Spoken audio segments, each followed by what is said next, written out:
നമസ്കാരം. Spot live ആരംഭിക്കുകയാണ്. വിദേശ ഡെബിറ്റ് കാർഡുകൾ ഇന്ത്യയിൽ എത്തിച്ച് നടത്തിയ 100 കോടിയോളം രൂപയുടെ ഹവാല ഇടപാടാണ് ഇ ഡി കണ്ടെത്തിയത്. ഞെട്ടിക്കുന്ന കാര്യങ്ങളാണ് പുറത്തു വരുന്നത്. മുഖ്യപ്രതികളിൽ മലയാളികളും ഉൾപ്പെടുന്നു എന്നതാണ് മറ്റൊരു ഞെട്ടിക്കുന്ന കാര്യം. CNN ന്യൂസ് 18 ഞെട്ടിക്കുന്ന ഈ വാർത്ത പുറത്തുവിട്ടത്. ജൊനാഥൻ എസ് രാജൻ, അജിത് വർഗീസ് മത്തായി എന്നിവരാണ് തട്ടിപ്പ് നടത്തിയ സംഘത്തിലെ മലയാളികൾ. സാമ്പത്തിക തട്ടിപ്പിലെ മുഖ്യനെന്ന് കരുതുന്ന അജിത് വർഗീസ് എന്ന മത്തായിൽ നിന്നും 37 ലക്ഷം രൂപയും വിദേശ ക്രെഡിറ്റ് കാർഡുകളും പിടിച്ചെടുത്തു. കിരൺ ബാബു ചേരുന്നു. കിരൺ, എങ്ങനെയാണ് ഈ തട്ടിപ്പ് നടന്നതെന്നാണ് ഇ ഡി കണ്ടെത്തിയിരിക്കുന്നത്? സജിത്തെ, ഈ ആദ്യം അറസ്റ്റിനെ ഇതിൻ്റെ മുഖ്യ പ്രതികളെ സംബന്ധിച്ച് പറഞ്ഞാൽ 3 പേരാണ് അതിൻ്റെ ഏറ്റവും പ്രധാനപ്പെട്ട പ്രതികൾ. 5 പേരെയാണ് സംശയനിഴലിലുള്ളത്. ഒന്ന് അജിത് വർഗീസ് മത്തായി, അദ്ദേഹമാണ് ദി തിമോത്തി ഇനിഷ്യേറ്റീവ് എന്ന് പറയുന്ന ബാങ്കിൻ്റെ പേരിൽ, ധനകാര്യ സ്ഥാപനത്തിൻ്റെ പേരിൽ വ്യാജമായി ഡെബിറ്റ് കാർഡുകൾ നിർമ്മിച്ചതും അത് ഇന്ത്യയിൽ വിതരണം ചെയ്ത് പണം പിൻവലിപ്പിച്ചതും. മറ്റൊന്ന് ജോനാഥൻ എസ് രാജനാണ്. ഇവർ 2 പേരുമാണ് മലയാളികൾ ആണെന്ന് കരുതുന്നത്. ജോനാഥൻ എസ് രാജൻ ആണ് ഈ തരത്തിലേക്കുള്ള ഈ തിമോത്തി ഇനിഷ്യേറ്റീവിൻ്റെ സാമ്പത്തിക കാര്യങ്ങളൊക്കെ മുഖ്യ ഓപ്പറേഷൻ്റെ ചുമതലയുണ്ടായിരുന്ന അദ്ദേഹത്തിനാണ്. മറ്റൊന്ന് മൈക്ക് മാർക്ക് എന്ന് പറയുന്ന ഒരു വിദേശിയാണ്. ഇവർ തട്ടിപ്പ് നടത്തിയ രീതി സംബന്ധിച്ച് ഇന്ന് CNN ന്യൂസ് 18 റിപ്പോർട്ട് ചെയ്തത്. ഇ ഡിയെ ഉദ്ധരിച്ചുകൊണ്ടാണ് CNN ന്യൂസ് 18 റിപ്പോർട്ട്. അതനുസരിച്ച് ഇവർ തട്ടിപ്പ് നടത്തിയത് ഇന്ത്യയിൽ ഏതെങ്കിലും തരത്തിൽ ധനകാര്യ ഇടപാടുകൾ നടത്തണമെങ്കിൽ നമുക്ക് ATM വഴിയോ അല്ലെങ്കിൽ ബാങ്ക് വഴിയോ ഒക്കെ നടത്തണമെങ്കിൽ ഈ ബാങ്കിലെല്ലാം KYC നിർബന്ധമാണ്. ആരാണ് ഇത് നടത്തുന്നത് എന്ന് സംബന്ധിച്ച് കൃത്യമായ വിവരങ്ങൾ ഇന്ത്യക്ക് ലഭിക്കും, നമ്മുടെ ധനകാര്യ സ്ഥാപനങ്ങൾക്ക് ലഭിക്കും. എന്നാൽ അതിനെ മറികടക്കാൻ വേണ്ടിയുള്ള തന്ത്രമാണ് ഉപയോഗിച്ചത്. വിദേശത്ത് നിന്ന് പണം ഇന്ത്യയിലേക്ക് ആരാണ് കൊണ്ടുവന്നത് എന്നറിയാതെ പണം എത്തിക്കുക. അതിനുവേണ്ടി വിദേശ ധനകാര്യ സ്ഥാപനങ്ങളിൽ ഇവർ ഇന്ത്യക്കാരുടെ വ്യാജ വിലാസങ്ങൾ നൽകി അവിടെ ഡെബിറ്റ് കാർഡുകൾ നിർമ്മിച്ചു. അത് വ്യാജമായിട്ടാണ് ഇത്തരം ഡെബിറ്റ് കാർഡുകൾ നിർമ്മിച്ചത്. ഈ വ്യാജ ഡെബിറ്റ് കാർഡുകൾ ഇന്ത്യയിൽ എത്തിച്ച് ഇന്ത്യയിലെ വിവിധ ആളുകൾക്ക് വിതരണം ചെയ്യുന്നു. ഇവരുടെ തന്നെ ആളുകൾക്ക് വേണ്ടിയാണ് ഇവരിത് വിതരണം ചെയ്യുന്നത്. ഇങ്ങനെ 1000-ഓളം കാർഡുകൾ എത്തിച്ചു എന്നാണ് ഇപ്പോൾ ഇ ഡി കണ്ടെത്തിയിരിക്കുന്നത്. ഈ കാർഡുകൾ ഉപയോഗിച്ചുകൊണ്ട് ഈ വിദേശ ബാങ്കിൻ്റെ അക്കൗണ്ടിൽ നിന്നും ഇന്ത്യയിലെ ATMകൾ വഴി പണം പിൻവലിക്കുന്നു. അങ്ങനെ 100 കോടിയോളം രൂപ പണം പിൻവലിച്ചു എന്നാണ് ഇപ്പോൾ ഇ ഡി കണ്ടെത്തിയിരിക്കുന്നത്. ഇനിയിപ്പോൾ ഇതിലെ പ്രധാനപ്പെട്ട ഒരു ചോദ്യം, ഇതിലൊരു സാമ്പത്തിക തട്ടിപ്പുണ്ട് എന്നത് ബോധ്യപ്പെട്ടിരിക്കുന്നു. ഇനി ഈ സാമ്പത്തിക തട്ടിപ്പ് വഴി ഇന്ത്യയിലേക്ക് എത്തിച്ച ആ 100 കോടി രൂപ അത് എന്തിനു വേണ്ടിയാണ് ഉപയോഗിച്ചത് എന്ന അന്വേഷണം കൂടി ഇ ഡി നടത്തുന്നുണ്ട്. അത് ഏതെങ്കിലും തരത്തിൽ രാജ്യവിരുദ്ധ പ്രവർത്തനങ്ങൾക്കോ തീവ്രവാദ പ്രവർത്തനങ്ങൾക്കോ വേണ്ടിയാണോ പണം ഉപയോഗിച്ചത്, അതോ സാമ്പത്തിക തട്ടിപ്പ് മാത്രമാണോ ലക്ഷ്യം? അത്തരം അന്വേഷണമൊക്കെ ഇപ്പോഴും ഇ ഡി നടത്തിക്കൊണ്ടിരിക്കുകയാണ്. അതിലൊക്കെ ഇനി വ്യക്തത വരാനുണ്ട്. എന്തായാലും ഇത്തരം ഒരു തട്ടിപ്പ്, ഒരു ഹൈടെക് തട്ടിപ്പ് എന്ന് വേണമെങ്കിൽ പറയാം. ഇന്ത്യയിലെ നിയമ സംവിധാനങ്ങളെയും ഇന്ത്യയിലെ സാങ്കേതിക സംവിധാനങ്ങളെല്ലാം മറികടക്കാനായി വിദേശ ബാങ്കിൻ്റെ പേരിൽ ഇന്ത്യക്കാരുടെ വിലാസത്തിൽ അവിടെ വ്യാജമായ ക്രെഡിറ്റ് കാർഡുകൾ, ഡെബിറ്റ് കാർഡുകൾ ഉണ്ടാക്കുന്നു. ആ ഡെബിറ്റ് കാർഡുകൾ ഉപയോഗിച്ചുകൊണ്ട് വിദേശത്ത് നിന്ന് ഉള്ള പണം, വിദേശ അക്കൗണ്ടുകളിൽ കിടക്കുന്ന പണം ഇന്ത്യയിൽ നിന്ന് ഇന്ത്യയിലെ വിവിധ ATMകൾ വഴി അവർ പിൻവലിക്കുന്നു. അങ്ങനെ ആ പണം ഇന്ത്യൻ നിയമ സംവിധാനങ്ങളെയും റിസർവ് ബാങ്കും ഒന്നും അറിയാതെ തന്നെ ഈ പണം ഇന്ത്യയിലെത്തുന്നു. എന്നാൽ ഈ പണം പിൻവലിച്ച ഡെബിറ്റ് കാർഡുകളിൽ നിന്നുമുള്ള വിലാസം അല്ലെങ്കിൽ അതിൻ്റെ യഥാർത്ഥ വിലാസം ഒരിക്കലും ആ ആളുകൾ ഒന്നുമല്ല. ഇവർ വ്യാജമായ ആളുകൾ, ഒരാളുടെ പേരിൽ തന്നെ, സന്തോഷ് കുമാർ എന്ന പേരിൽ തന്നെ 20ഓളം ഡെബിറ്റ് കാർഡുകൾ ഇത്തരത്തിൽ നിർമ്മിച്ചതായും കണ്ടെത്തിയിട്ടുണ്ട്. ഇതിൽ മുഖ്യ പ്രതിയെന്ന് സംശയിക്കുന്ന അജിത് വർഗീസ് മത്തായിയുടെ താമസ സ്ഥലം റെയ്ഡ് ചെയ്തതിൽ നിന്നും 37 ലക്ഷം രൂപയും ഈ TTI എന്ന് പറയുന്ന ദി തിമോത്തി ഇനിഷ്യേറ്റീവ് എന്ന് പറയുന്ന ധനകാര്യ സ്ഥാപനത്തിൻ്റെ ക്രെഡിറ്റ് കാർഡുകളും അദ്ദേഹത്തിൽ നിന്ന് കണ്ടെടുത്തിട്ടുണ്ട്. ഇത്തരം 1000-ഓളം ഡെബിറ്റ് കാർഡുകൾ, ഇത്തരം 1000-ഓളം ഡെബിറ്റ് കാർഡുകൾ ഇവർ നിർമ്മിച്ചിട്ടുണ്ട് എന്നാണ് കണ്ടെത്തിയിരിക്കുന്നത്. ഇതുവഴി 100 കോടിയുടെ ഇടപാടാണ്, 100 കോടിയോളം രൂപയാണ് ഇന്ത്യയിൽ എത്തിയിരിക്കുന്നത്. ഇനിയിപ്പോൾ ഇങ്ങനെ ഈ ഇത്തരം ഇടപാടുകൾ എങ്ങനെ തടയാം എന്നതിനെക്കുറിച്ചും അതോടൊപ്പം തന്നെ ഇത്തരം ഇടപാടുകളിലെ സാമ്പത്തിക തട്ടിപ്പ് ഒരു വശം അത് തെളിഞ്ഞു കഴിഞ്ഞു. കൃത്യമായും ഒരു സാമ്പത്തിക തട്ടിപ്പ് ഇതിൽ വരുത്തിയിട്ടുണ്ട്. വ്യാജമായ കാർഡുകളാണ് ഉപയോഗിച്ചിരിക്കുന്നത്. ഇന്ത്യയിൽ അത്തരം വിലാസത്തിൽ ആളുകളില്ല. ഇത് അംഗീകൃതമായ മാർഗത്തിലൂടെ അല്ല ഇത് ഉപയോഗിച്ചിരിക്കുന്നത്. കംപ്ലീറ്റ് വ്യാജ രീതിയിലാണ് ഉപയോഗിച്ചിരിക്കുന്നത് വ്യക്തമായിരിക്കുന്നു. അങ്ങനെ എത്തിയ 100 കോടിയോളം രൂപ, ഈ 100 കോടിയോളം രൂപ എന്തിനു വേണ്ടി വിനിയോഗിച്ചു? അതിൽ ഏതെങ്കിലും രാജ്യവിരുദ്ധ പ്രവർത്തനത്തിനാണോ അല്ലെങ്കിൽ മറ്റേത് പ്രവർത്തനത്തിന് വേണ്ടിയാണ് ഇവരിത് ഉപയോഗിച്ചത്? അത്തരം അന്വേഷണങ്ങൾ നടക്കുകയാണ്. ആ രീതിയിൽ തന്നെ അന്വേഷണം നടക്കുന്നു എന്നതാണ് മനസ്സിലാവുന്ന കാര്യം. എന്തായാലും ഇ ഡിയുടെ പ്രധാനപ്പെട്ട കണ്ടെത്തൽ. കിരൺ, ഒരു കാര്യം കൂടി, ഇ ഡി ഈ കേസിലേക്ക് വരുന്നത് എങ്ങനെയാണ്? എന്ത് സംശയത്തിൻ്റെ അടിസ്ഥാനത്തിലാണ് ഇവരെ കേന്ദ്രീകരിച്ച് അന്വേഷണം നടക്കുന്നത്? കൂടുതൽ മലയാളികളൊക്കെ ഉൾപ്പെടാനുള്ള സാധ്യത തള്ളിക്കളയാനാകുമോ? സജിത്തെ, ഇന്ത്യയിലേക്ക് ഈ തരത്തിലേക്ക് ഇന്ത്യയിലെ ചില ATMകൾ വഴി അത്തരത്തിൽ വിദേശ ബാങ്കുകളുടെ പേരിൽ ഇടപാടുകൾ നടക്കുന്നത് ബാങ്കിങ് ഇടപാടുകളിൽ നിന്ന് വ്യക്തമായിരുന്നു. എന്നാൽ ഈ ബാങ്കിൽ ഏത് ആളാണ് ഇത്തരം ഒരു ATMൽ വിലാസം, അങ്ങനെ ഒരു അത് കണ്ടെത്തിക്കൊണ്ട് ATMൻ്റെ നമ്പറുകൾ കണ്ടെത്തിയാൽ ഏത് ബാങ്കിലും നിങ്ങൾ നമ്മുടെ ഒരു ATM ഇന്ത്യയിൽ ഏത് ബാങ്കിൽ ഉപയോഗിച്ചാലും അത് ആരുടെ ATM ആണ്, അയാളുടെ വിലാസം എന്താണ്, ഇതെല്ലാം കണ്ടെത്താൻ അനായാസം തന്നെ നിമിഷങ്ങൾക്കുള്ളിൽ തന്നെ കഴിയും. പക്ഷേ ഈ ATMകൾ ഉപയോഗിച്ചിരിക്കുന്ന ആളുകളുടെ വിലാസമോ രേഖകളോ ഒന്നും കണ്ടെത്താൻ കഴിയുന്നില്ല. അപ്പോൾ തന്നെ അത് വ്യാജമാണ് എന്നുള്ളത് കണ്ടെത്തി. അപ്പോൾ അത് ഏത് ബാങ്കിൻ്റെതാണ് എന്നുള്ളത്, അത് ആ ബാങ്കിൻ്റെ ഏത് എന്നുള്ള അന്വേഷണത്തിലാണ് ഇത് തിമോത്തി ഇനിഷ്യേറ്റീവ് എന്ന ധനകാര്യ സ്ഥാപനത്തിൻ്റെ പേരിലുള്ള ഡെബിറ്റ് കാർഡുകളാണ് എന്ന് കണ്ടെത്തിയത്. ഇത് അമേരിക്ക കേന്ദ്രമാക്കിയുള്ള ഒരു ധനകാര്യ സ്ഥാപനമാണ്. അത് കേന്ദ്രീകരിച്ച് ദീർഘമായി അന്വേഷണം നടത്തിക്കൊണ്ടിരിക്കുകയായിരുന്നു. അങ്ങനെയാണ് 1000-ഓളം ഡെബിറ്റ് കാർഡുകളിൽ നിന്ന് ഇത്തരത്തിൽ പണം ഇന്ത്യയിലെ വിവിധ സംസ്ഥാനങ്ങളിലെ ATMകൾ വഴി പിൻവലിച്ചിട്ടുണ്ട് എന്നുള്ളത് കണ്ടെത്തി. അപ്പോൾ ഇത് ഉപയോഗിച്ചിരിക്കുന്ന ആരാണ് എന്നുള്ള തരത്തിലുള്ള അന്വേഷണം വന്നപ്പോഴാണ് ഇതിൻ്റെ മുഖ്യപ്രതികളിലേക്ക് എത്തിയത്. അങ്ങനെയാണ് ഈ പ്രധാനമായും 5 പേരുടെ പ്രതികളാണ്. അതിൽ 3 പേരാണ് ഏറ്റവും പ്രധാനപ്പെട്ട പ്രതികൾ എന്ന് സംശയിക്കുന്നത്. ഒന്ന് അജിത് വർഗീസ് മത്തായി എന്ന് പറയുന്ന അയാൾ മലയാളിയാണ് എന്ന് കരുതുന്നു. അയാളാണ് ഈ തിമോത്തി ഇനിഷ്യേറ്റീവിൻ്റെ ആ ഇനിഷ്യേറ്റീവ് വഴി ഈ ഡെബിറ്റ് കാർഡുകൾ, വ്യാജമായ ഡെബിറ്റ് കാർഡുകൾ 1000-ഓളം ഡെബിറ്റ് കാർഡുകൾ നിർമ്മിക്കുകയും അത് ഇന്ത്യയിൽ എത്തിച്ച് വിവിധ ആളുകൾ വഴി പണം പിൻവലിപ്പിക്കുകയും ചെയ്തതിന് മുഖ്യ സൂത്രധാരൻ എന്ന് സംശയിക്കുന്നത്. മറ്റൊന്ന് അയാളുടെ താമസ സ്ഥലത്ത് നടത്തിയ റെയ്ഡിലാണ് 37 ലക്ഷം രൂപയും ഈ തിമോത്തി ഇനിഷ്യേറ്റീവ് TTI എന്ന് പറയുന്ന സ്ഥാപനത്തിൻ്റെ പേരിലുള്ള ഡെബിറ്റ് കാർഡുകളുമൊക്കെ കണ്ടെത്തത്. മറ്റൊന്ന് ജോനാഥൻ എസ് രാജനാണ് ഈ തട്ടിപ്പിൻ്റെ മുഖ്യ ഓപ്പറേറ്റിംഗ് മാനേജർ. അദ്ദേഹവും തിമോത്തി ഇനിഷ്യേറ്റീവ് എന്ന് പറയുന്ന ധനകാര്യ സ്ഥാപനവുമായി ബന്ധപ്പെട്ട ആൾ തന്നെയാണ്. അയാളും മലയാളിയാണ് എന്നാണ് കരുതുന്നത്.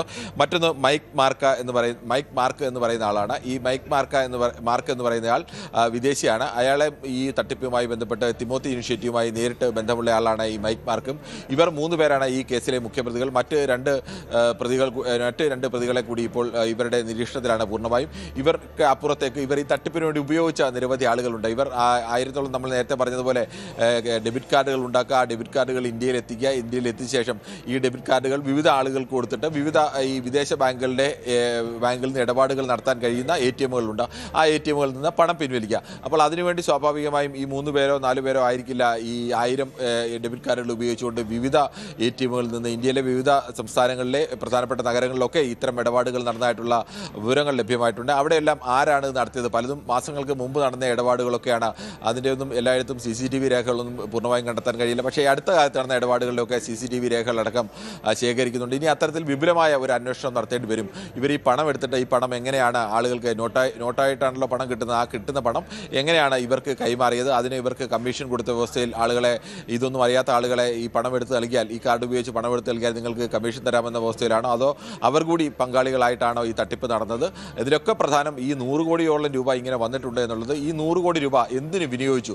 അത് ഏതെങ്കിലും തരത്തിലുള്ള തീവ്രവാദ പ്രവർത്തനത്തിനോ രാജ്യവിരുദ്ധ പ്രവർത്തനങ്ങൾക്കോ വിനിയോഗിക്കപ്പെട്ടിട്ടുണ്ടെങ്കിൽ അത് അതീവ ഗൗരവമുള്ള വിഷയം കൂടിയാണ്. ഒരു സാമ്പത്തിക തട്ടിപ്പ് എന്നതിനപ്പുറത്തേക്ക് അത് ഒരു രാജ്യസുരക്ഷയെ കൂടി ബാധിക്കുന്ന ഒരു വിഷയമായി മാറും. കാരണം ഇന്ത്യയിലേക്ക് വിദേശത്ത് നിന്ന് ഏത് തരത്തിൽ പണം എത്തിയാലും ആ പണം എത്തുന്നതിൻ്റെ തടയാനുള്ള സംവിധാനങ്ങൾ നിലവിലുണ്ട്. പണ്ടൊക്കെ ഈ കുഴൽപ്പണ ഇടപാടുകളൊക്കെ ഉണ്ടായിരുന്നു.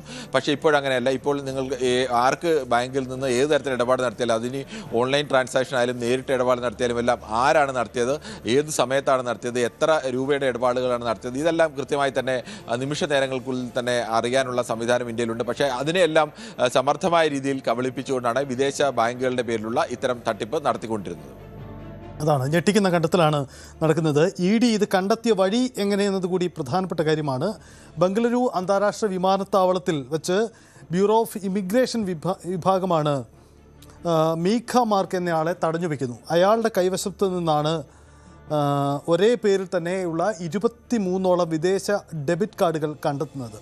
ഇതാണ് ഇതിൻ്റെ അന്വേഷണത്തിൻ്റെ ഒരു ക്ലൂ ആയി മാറുന്നത്. പിന്നീടാണ് വിശദമായ അന്വേഷണം നടക്കുന്നത്. ഒപ്പം തന്നെ ഈ പണം സമാഹരിച്ച കമ്പനി, ആ കമ്പനിയുടെ മറ്റ് നീക്കങ്ങളൊക്കെ പ്രധാനമായും നിരീക്ഷണ വിധേയമാണ്. ഒപ്പം ഈ ഫണ്ട് രാജ്യവിരുദ്ധ പ്രവർത്തനങ്ങൾക്ക് ഉപയോഗിക്കുന്നതിന് വേണ്ടിയായിരുന്നോ എന്ന കാര്യവും സ്വാഭാവികമായും അന്വേഷണ ഏജൻസികളുടെ പരിധിയിലേക്ക് വരുമെന്ന് വേണം മനസ്സിലാക്കാം. അസം, ഛത്തീസ്ഗഡ് അടക്കമുള്ള സംസ്ഥാനങ്ങളിൽ വിശദമായ അന്വേഷണം ഇതുമായി ബന്ധപ്പെട്ട് നടക്കുന്നുണ്ട്. ഒപ്പം തന്നെ മലയാളികൾ ഉൾപ്പെട്ട സംഭവമായതിനാൽ തന്നെ ഇവരുടെ മറ്റു ബന്ധങ്ങളുമൊക്കെ അന്വേഷിക്കപ്പെടുമെന്ന് വേണം കരുതാൻ. ED അന്വേഷണത്തിൻ്റെ കൂടുതൽ വിശദാംശങ്ങൾ നമുക്ക് പുറത്ത് ഉടൻ തന്നെ വരുമെന്ന് കരുതാം. CMRL എക്സാലോജിക് സാമ്പത്തിക ഇടപാട് കേസിൽ പ്രതിപക്ഷ നേതാവ് പിണറായി വിജയൻ്റെ മകൾ വീണ T ED ഓഫീസിൽ ഹാജരായി. വീണയെ ഇനി ED ഉദ്യോഗസ്ഥർ ചോദ്യം ചെയ്യുകയാണ്. രാവിലെ 10:30 MLAയും ഭർത്താവുമായ PA മുഹമ്മദ് റിയാസിനൊപ്പം ഇവർ കൊച്ചിയിലെ ED ഓഫീസിൽ ഹാജരായത്.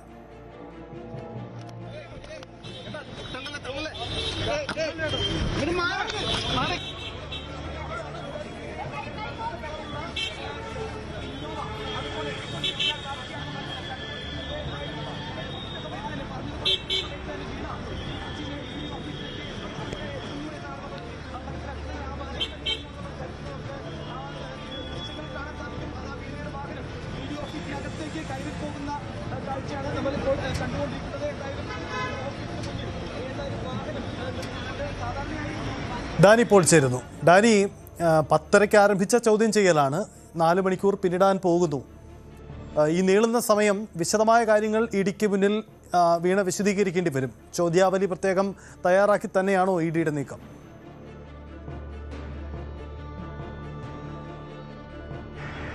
സജിത്ത്, ഈ സമയം എത്തുമ്പോഴേക്കും ഇഡിയുടെ ഒരു ചോദ്യം ചെയ്യൽ രീതി ശൈലി എന്നെല്ലാം പറയുന്നത് എഴുതി തയ്യാറാക്കിയ ആ ചോദ്യാവലിക്ക് എഴുതി തന്നെ മറുപടി നൽകി പോവുക എന്ന രീതി തന്നെയാണ്. അതായത് ചോദ്യം ചെയ്യുക, അത് കൃത്യമായ രീതിയിൽ തന്നെ അത് എഴുതി വാങ്ങിക്കുക, എന്താണ് മറുപടി ഇത് സംബന്ധിച്ചെന്നുള്ള കാര്യങ്ങൾ എഴുതി വാങ്ങിക്കുക, പിന്നീട് അതുമായി ബന്ധപ്പെട്ടുള്ള കാര്യങ്ങൾക്ക് ചോദിച്ചു മനസ്സിലാക്കുന്ന രീതിയിലുള്ള ആ ഒരു ശൈലിയാണ്. അതുകൊണ്ട് തന്നെയാണ് കഴിഞ്ഞ തവണ ഹാജരാകാനായിട്ട് നോട്ടീസ് അയക്കുമ്പോഴേക്കും ഇതുമായി ബന്ധപ്പെട്ടുകൊണ്ടുള്ള ഒരു ചോദ്യാവലി തയ്യാറായി എന്ന വാർത്തകളെല്ലാം തന്നെ അതിനെ അടിസ്ഥാനപ്പെടുത്തിക്കൊണ്ട് തന്നെയാണ്. അപ്പോൾ വിശദമായി പല കാര്യങ്ങൾ സംബന്ധിച്ച് ഇതിൽ ഏറ്റവും കാതലായ ഭാഗമെന്ന് പറയുന്നത് ഈ 2,78 ലക്ഷം രൂപ എന്താണ് ഇതിൽ, ഏത് സേവനത്തിനാണ് ഈ ഒരു തുക വന്നത് എന്നതടക്കമുള്ള കാര്യങ്ങളിൽ ഒരു വ്യക്തത വേണം. ഇത് നാളിതുവരെയായിട്ടും ഇത് കൃത്യമായ രീതിയിലുള്ള ഒരു വിശദീകരണം നൽകാനായിട്ട് ഇത് എന്തുകൊണ്ട് എന്നത് കഴിഞ്ഞിട്ടില്ല. അതൊരു ഭാഗത്ത്. മറ്റൊന്ന്, ഈ ഇവരുടെ CMRL തന്നെ അവരുടെ തന്നെ ഒരു ഉപകമ്പനിയാണ് സാമ്പത്തിക കാര്യങ്ങൾക്ക് സഹായം നൽകുക, വായ്പ നൽകുന്നത് അടിസ്ഥാനത്തിൽ ഇവർക്ക് നിരവധിയായ കമ്പനികൾ രൂപീകരിച്ചിട്ടുണ്ട് CMRL അധിഷ്ഠിതമായിട്ട്. അപ്പോൾ അവരുടെ തന്നെ കമ്പനികൾക്ക് വായ്പ നൽകുന്ന രീതികൾ വലിയ കോർപ്പറേറ്റ് സ്ഥാപനങ്ങൾ ചെയ്യുന്ന രീതി തന്നെ അനുവർത്തിക്കുന്നുണ്ട്. അപ്പോൾ അവരുടെ എംപവർ ഇന്ത്യ കമ്പനി എന്ന് പറയുന്ന ആ സ്ഥാപനം ധനകാര്യ സ്ഥാപനം തന്നെയാണ് അവരുടെ തന്നെ സ്ഥാപനത്തിൽ നിന്ന് വീണ ടീക്ക് ലോൺ അനുവദിച്ചിട്ടുണ്ട്, വായ്പ അനുവദിച്ചിട്ടുണ്ട്. 25 ലക്ഷം രൂപ ആദ്യഘട്ടത്തിൽ അനുവദിച്ചിരുന്നു. പക്ഷേ വായ്പയുടെ ഒരു തിരിച്ചടവ് സംബന്ധിയായ കാര്യങ്ങളിലൊന്നും തന്നെ ഒരു വ്യക്തതയില്ല. അങ്ങനെയിരിക്കെ വീണ്ടും 25 ലക്ഷം രൂപ കൂടി അനുവദിച്ചു. അങ്ങനെ ആകെ 50 ലക്ഷം രൂപ അതിൽ നിന്നും കൈപ്പറ്റിയിട്ടുണ്ട്. അപ്പോൾ ഈ തുകകളെല്ലാം എന്തിനാണ്, എങ്ങനെയാണ്, ഈ സേവനത്തിന് വലിയ സേവനമൊന്നും ഇവർ ചെയ്തിട്ടില്ല എന്നതടക്കമുള്ള കാര്യങ്ങൾ പറയുമ്പോൾ നേരത്തെ ഇതുമായി ബന്ധപ്പെട്ടുള്ള ഓഡിറ്റിംഗിൽ ഇവരുടെ CMRL ഉദ്യോഗസ്ഥർ തന്നെ മൊഴി നൽകിയിട്ടുണ്ട്. ഇതിൽ ആവശ്യമായ സേവനങ്ങൾ ഇവരുടെ ഭാഗത്ത് നിന്ന് ലഭ്യമായിരുന്നില്ല എന്ന ഒരു വരിയുണ്ട്. ആ വരിയിൽ നിന്നാണ് പിന്നീട് ഈ കേസുകളിലേക്ക് അടക്കം ആ കാര്യങ്ങൾ നീളുന്നത്.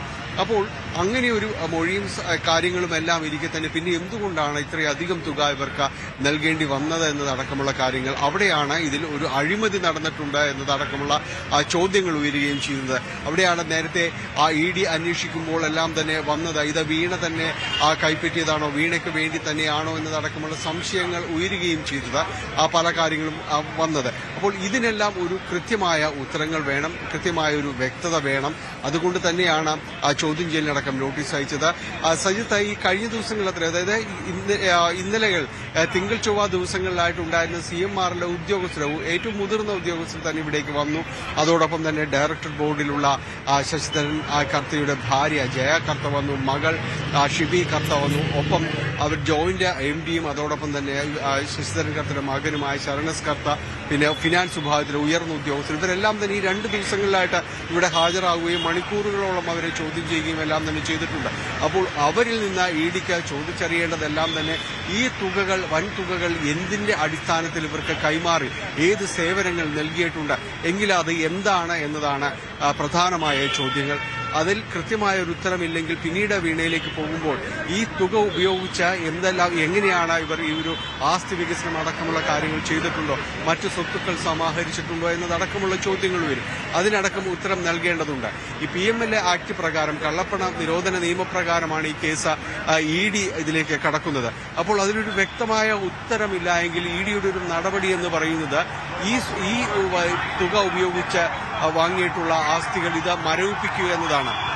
അപ്പോൾ അതിലേക്കടക്കമുള്ള നടപടികളിലേക്ക് EDയുടെ ഒരു സ്വാഭാവിക നടപടിയാണ്. പിന്നീട് ഇതുമായി ബന്ധപ്പെട്ടുകൊണ്ട് വിശദീകരണം നൽകുകയും ആ തെളിവടക്കം സമർപ്പിച്ച കോടതിയിൽ നിന്ന് അതിൽ നിന്ന് വിടുതൽ വാങ്ങിക്കുകയും ചെയ്യുകയാണ് അതിലൊരു രീതി എന്ന് പറയുന്നത്. അപ്പോൾ അത് ഉത്തരങ്ങൾ കൃത്യമല്ല എങ്കിൽ ഈ തുകയ്ക്ക് ഒരു വിശദീകരണം അടക്കമുള്ള കാര്യങ്ങൾ വരണം. അതിലേക്കടക്കം സ്വത്തുക്കൾ വാങ്ങിയിട്ടുണ്ടെങ്കിൽ അതടക്കം മരവിപ്പിക്കുന്ന നടപടികൾ ഒഴിവാക്കാനായിട്ട് ഏത് രീതിയിലേക്ക് മറുപടി നൽകേണ്ടി വരും എന്നതടക്കമുള്ള കാര്യങ്ങളുണ്ട്. അപ്പോൾ ഏതായാലും ഇതുമായി ബന്ധപ്പെട്ട് ബന്ധപ്പെട്ടുകൊണ്ടുള്ള ഒരു ചോദ്യം ചെയ്യലടക്കമുള്ള കാര്യങ്ങൾ നടന്നു വരികയാണ്. ഇതിൽ വൈകുന്നേരത്തോടുകൂടി സാധാരണഗതിയിൽ ചോദ്യം ചെയ്യൽ വൈകിട്ട് വരെ നീണ്ടു നിൽക്കാറുണ്ട്. അപ്പോൾ ആ രീതി തന്നെയാണ് നമ്മൾ ഇവിടെയും പ്രതീക്ഷിക്കുന്നത്. ഈ കേസുമായി ബന്ധപ്പെട്ടുകൊണ്ട് നടക്കുന്ന ഏറ്റവും നിർണായകമായ ഒരു ചോദ്യം ചെയ്യലെന്ന് തന്നെ നമുക്കിതിനെ വിശേഷിപ്പിക്കാം. കാരണം ഇതേ കേസ് ഉത്ഭവിച്ച നാൾ മുതൽ ഉണ്ടായിരുന്നൊരു ചോദ്യം എന്നാണ് വീണയെ അടക്കം ചോദ്യം ചെയ്യുന്ന നടപടികളിലേക്ക് കടക്കുക എന്നതായിരുന്നു. അതേതായാലും ഇപ്പോൾ ഈ കാര്യങ്ങൾ അത്രയും നടക്കുകയാണ്. ED വളരെ ഗൌരവതരമായിട്ട് തന്നെയാണ് ഈ കേസിനെ സമീപിക്കുന്നത്. അത് മാത്രവുമല്ല, ഈ കേസുമായി ബന്ധപ്പെട്ടുകൊണ്ട് ED നടത്തിയ പരിശോധനയ്ക്കെതിരെ അതിശക്തമായ രീതിയിലുള്ള പ്രതിഷേധ നടപടികൾ ഉണ്ടാകുകയും ED ഉദ്യോഗസ്ഥർ ആക്രമിക്കപ്പെടുകയും ചെയ്യുന്ന ഘട്ടങ്ങൾ ഉണ്ടായിട്ടുണ്ട്. ആ കേസിലടക്കം കക്ഷി ചേരാനാണ് ED തയ്യാറെടുക്കുന്നത്. ആ ഒരു ഘട്ടത്തിൽ തന്നെയാണ് ഇപ്പോൾ വീണയുടെ ചോദ്യം ചെയ്യലടക്കം നടക്കുന്നത്. ഈ കേസിലെ നിർണായകമായ വിവരങ്ങൾ EDക്ക് ഏറ്റവും ആവശ്യമെന്ന് പറയുന്നത് ഈ തുക എന്തിന് കൈപ്പറ്റി, എന്ത് സേവനം നൽകിയിട്ടുണ്ട് എന്നതടക്കമുള്ള കാര്യങ്ങളുള്ള വിശദീകരണമാണ്. എന്തായാലും വീണ അതിന് എന്തുത്തരമാണ് നൽകുന്നത് എന്നതാണ് ഇതിൽ ഏറ്റവും സങ്കീർണമായതും ഏറ്റവും ഗൌരവതരമായതും. ഇതിൽ കൂടുതൽ വിശദീകരണങ്ങൾ ആവശ്യമുണ്ടെങ്കിൽ സ്വാഭാവികമായും ഇനിയും വിളിപ്പിക്കാനുള്ള സാധ്യതകൾ അടക്കമുണ്ട് നിലനിൽക്കുന്നുണ്ട്. കാരണം ഉത്തരങ്ങൾ കൃത്യമല്ല, അല്ലെങ്കിൽ കൂടുതൽ വിശദീകരണങ്ങൾ ആവശ്യമുണ്ടെങ്കിൽ വീണ്ടും ചോദ്യം ചെയ്യലിന് നോട്ടീസ് അയക്കുന്നതടക്കമുള്ള കാര്യങ്ങളുണ്ടാകാം. ഏതായാലും വീണയോട് ഇന്ന് ബാങ്ക് ഇടപാടുകൾ സംബന്ധിയായ കാര്യങ്ങൾ അടക്കമുള്ള രേഖകൾ ഹാജരാക്കണമെന്ന് നേരത്തെ തന്നെ ആവശ്യപ്പെട്ടിരുന്നു. ഒപ്പം ഈ വീണയുടെ 3 അക്കൗണ്ടുകൾ മരവിപ്പിച്ചിട്ടുണ്ടായിരുന്നു. ഇതുമായി ബന്ധപ്പെട്ടുകൊണ്ടുള്ള രേഖകളടക്കം ഹാജരാക്കേണ്ടതുണ്ട്. അങ്ങനെ ED ആവശ്യപ്പെട്ട രേഖകളുടെ വിശദമായ രീതിയിലുള്ള പരിശോധനകളടക്കം നടക്കുന്നുണ്ട്. അതോടൊപ്പം തന്നെയാണ് ഈ ചോദ്യാവലി, വിശദമായ ഒരു ചോദ്യാവലിക്ക് വീണ ഉത്തരം എഴുതി തന്നെ നൽകേണ്ടതുണ്ട്. അതിനുശേഷമായിരിക്കും ഇതുമായി ബന്ധപ്പെട്ടുകൊണ്ട് EDക്ക് മറ്റ് കൂടുതൽ കാര്യങ്ങൾ അറിയണമെങ്കിൽ അത് ചോദിക്കുക. അതൊരുപക്ഷെ ഇന്ന് തന്നെ ആകണമെന്നില്ല. മറ്റൊരു ദിവസത്തേക്ക് നോട്ടീസ് നൽകി വിളിപ്പിക്കാനുള്ള സാധ്യതയും നിലനിൽക്കുന്നുണ്ട്. സജിത്ത്, യെസ്, അതാണ് സാഹചര്യം. എന്തായാലും വീണ്ടും വെളുപ്പിക്കുമെന്ന് ഉറപ്പാണ്. ഡാനി, ഒരു കാര്യം കൂടി, രാവിലെ മുഹമ്മദ് റിയാസിനൊപ്പമാണ് എത്തിയത്. നമ്മൾ കണ്ടതാണ് പിണറായി വിജയൻ്റെ വീട്ടിൽ ED സംഘം തിരുവനന്തപുരത്ത് വന്നപ്പോൾ കണ്ട ഒരു വലിയ ആൾക്കൂട്ടം കണ്ടതാണ്. ഇപ്പോൾ അവിടുത്തെ സാഹചര്യം എന്താണ്? സുരക്ഷ, സംസ്ഥാന പോലീസുണ്ടോ, കേന്ദ്രസേനയുണ്ട്, മറ്റാൾക്കൂട്ടം, എന്താണ് അവിടുത്തെ ഒരു ആംബിയൻസ്? എന്താണ് ഈ ചോദ്യം ചെയ്യൽ പുരോഗമിക്കുന്ന സമയത്തും?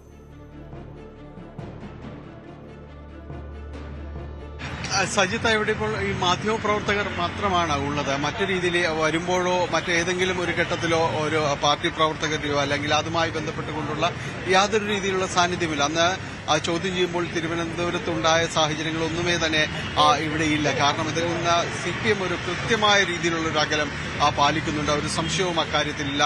പോലീസിന്റെ ബാരിക്കേഡുകളുണ്ട്. കാരണം അത് നേരത്തെ ഉണ്ടായ പ്രതിഷേധ സാഹചര്യവും എല്ലാം തന്നെ സുരക്ഷാ ക്രമീകരണങ്ങളുടെ ഭാഗമായിട്ട് കണക്കിലെടുത്തുകൊണ്ട് തന്നെയാണ് അതുണ്ടായിരിക്കുന്നത്. ബാരിക്കേഡുകളുണ്ട്. കേരള പോലീസ് കുറച്ച് പോലീസ് ഉദ്യോഗസ്ഥരടക്കം ഇവിടെയുണ്ട്. അത് ഇന്നലെയും ഇന്നുമായിട്ട് ഈ ദിവസങ്ങളിൽ ഇവിടെയുണ്ട്. EDക്ക് അകത്തെ ഒരു സുരക്ഷാ കാര്യങ്ങൾ എന്ന് പറയുന്നത് CRPFന്റെ നേതൃത്വത്തിൽ തന്നെയാണ്. അത് സാധാരണ രീതിയിലുള്ളതുപോലെ തന്നെയാണ്. മറ്റ് ഒരു വിശേഷ സാഹചര്യങ്ങളൊന്നും തന്നെയില്ല. ഉള്ളത് ഈ ഒരു പോലീസ് പിക്കറ്റിങ്ങും അതോടൊപ്പം തന്നെ കുറച്ച് പോലീസ് ഉദ്യോഗസ്ഥരെയും ഇവിടെ നിയോഗിച്ചിട്ടുണ്ട് എന്നതാണ്. വേറൊരു രീതിയിലുള്ള പ്രതിഷേധമോ മറ്റു സാഹചര്യങ്ങളോ ഒന്നും തന്നെ ഇല്ല എന്നതാണ്. സജിത്ത്, ഓക്കെ ഡാനി, ഒരു കാര്യം കൂടി ഡാനി, ഈ സാധാരണ രീതിയിൽ വീണ ഒരു സേവനം നൽകിയ അതിൻ്റെ പ്രതിഫലം പറ്റി, കള്ളപ്പണ ഇടപാട് EDയുടെ അന്വേഷണ പരിധിയിലേക്ക് വരുമ്പോൾ കള്ളപ്പണം ഉണ്ടെങ്കിൽ ആ കള്ളപ്പണം നൽകിയ വ്യക്തി CMRലാണ്, പ്രധാന തെറ്റുകാരൻ CMRലായാണ് മാറുന്നത്. SFIയുടെ കണ്ടെത്തലിൽ വലിയ പ്രധാനപ്പെട്ട ആരോപണമുണ്ട്. അതിൽ ഈ പണമിടപാടിൽ സേവനം നൽകിയിട്ടില്ല എന്ന കണ്ടെത്തൽ കൂടി SFIO നടത്തിയിട്ടുണ്ട്.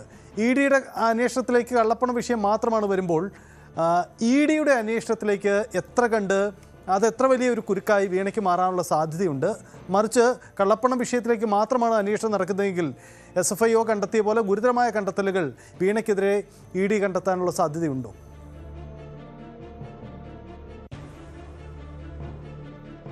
സജിത്ത്, ഇതിലെ ഈ കള്ളപ്പണ ഇടപാട് എന്ന് പറഞ്ഞ് PML ആക്ട് പ്രകാരമാണ് ഇതൊക്കെ നടപടികൾ മുന്നോട്ട് കൊണ്ടുപോവുക എന്നതെല്ലാം തന്നെ പറയുമ്പോൾ പോലും EDയുടെ അന്വേഷണം എന്ന് പറയുന്നത് ഈ സാമ്പത്തിക കാര്യങ്ങൾ സംബന്ധിയായ കാര്യങ്ങൾ മുഴുവനായുള്ള ഒരു സമ്പൂർണ്ണമായുള്ള ഒരു അന്വേഷണം നടക്കുക. കാരണം എൻഫോഴ്സ്മെന്റ് ഡയറക്ടറേറ്റിന്റെ ഒരു രീതി അതാണ്.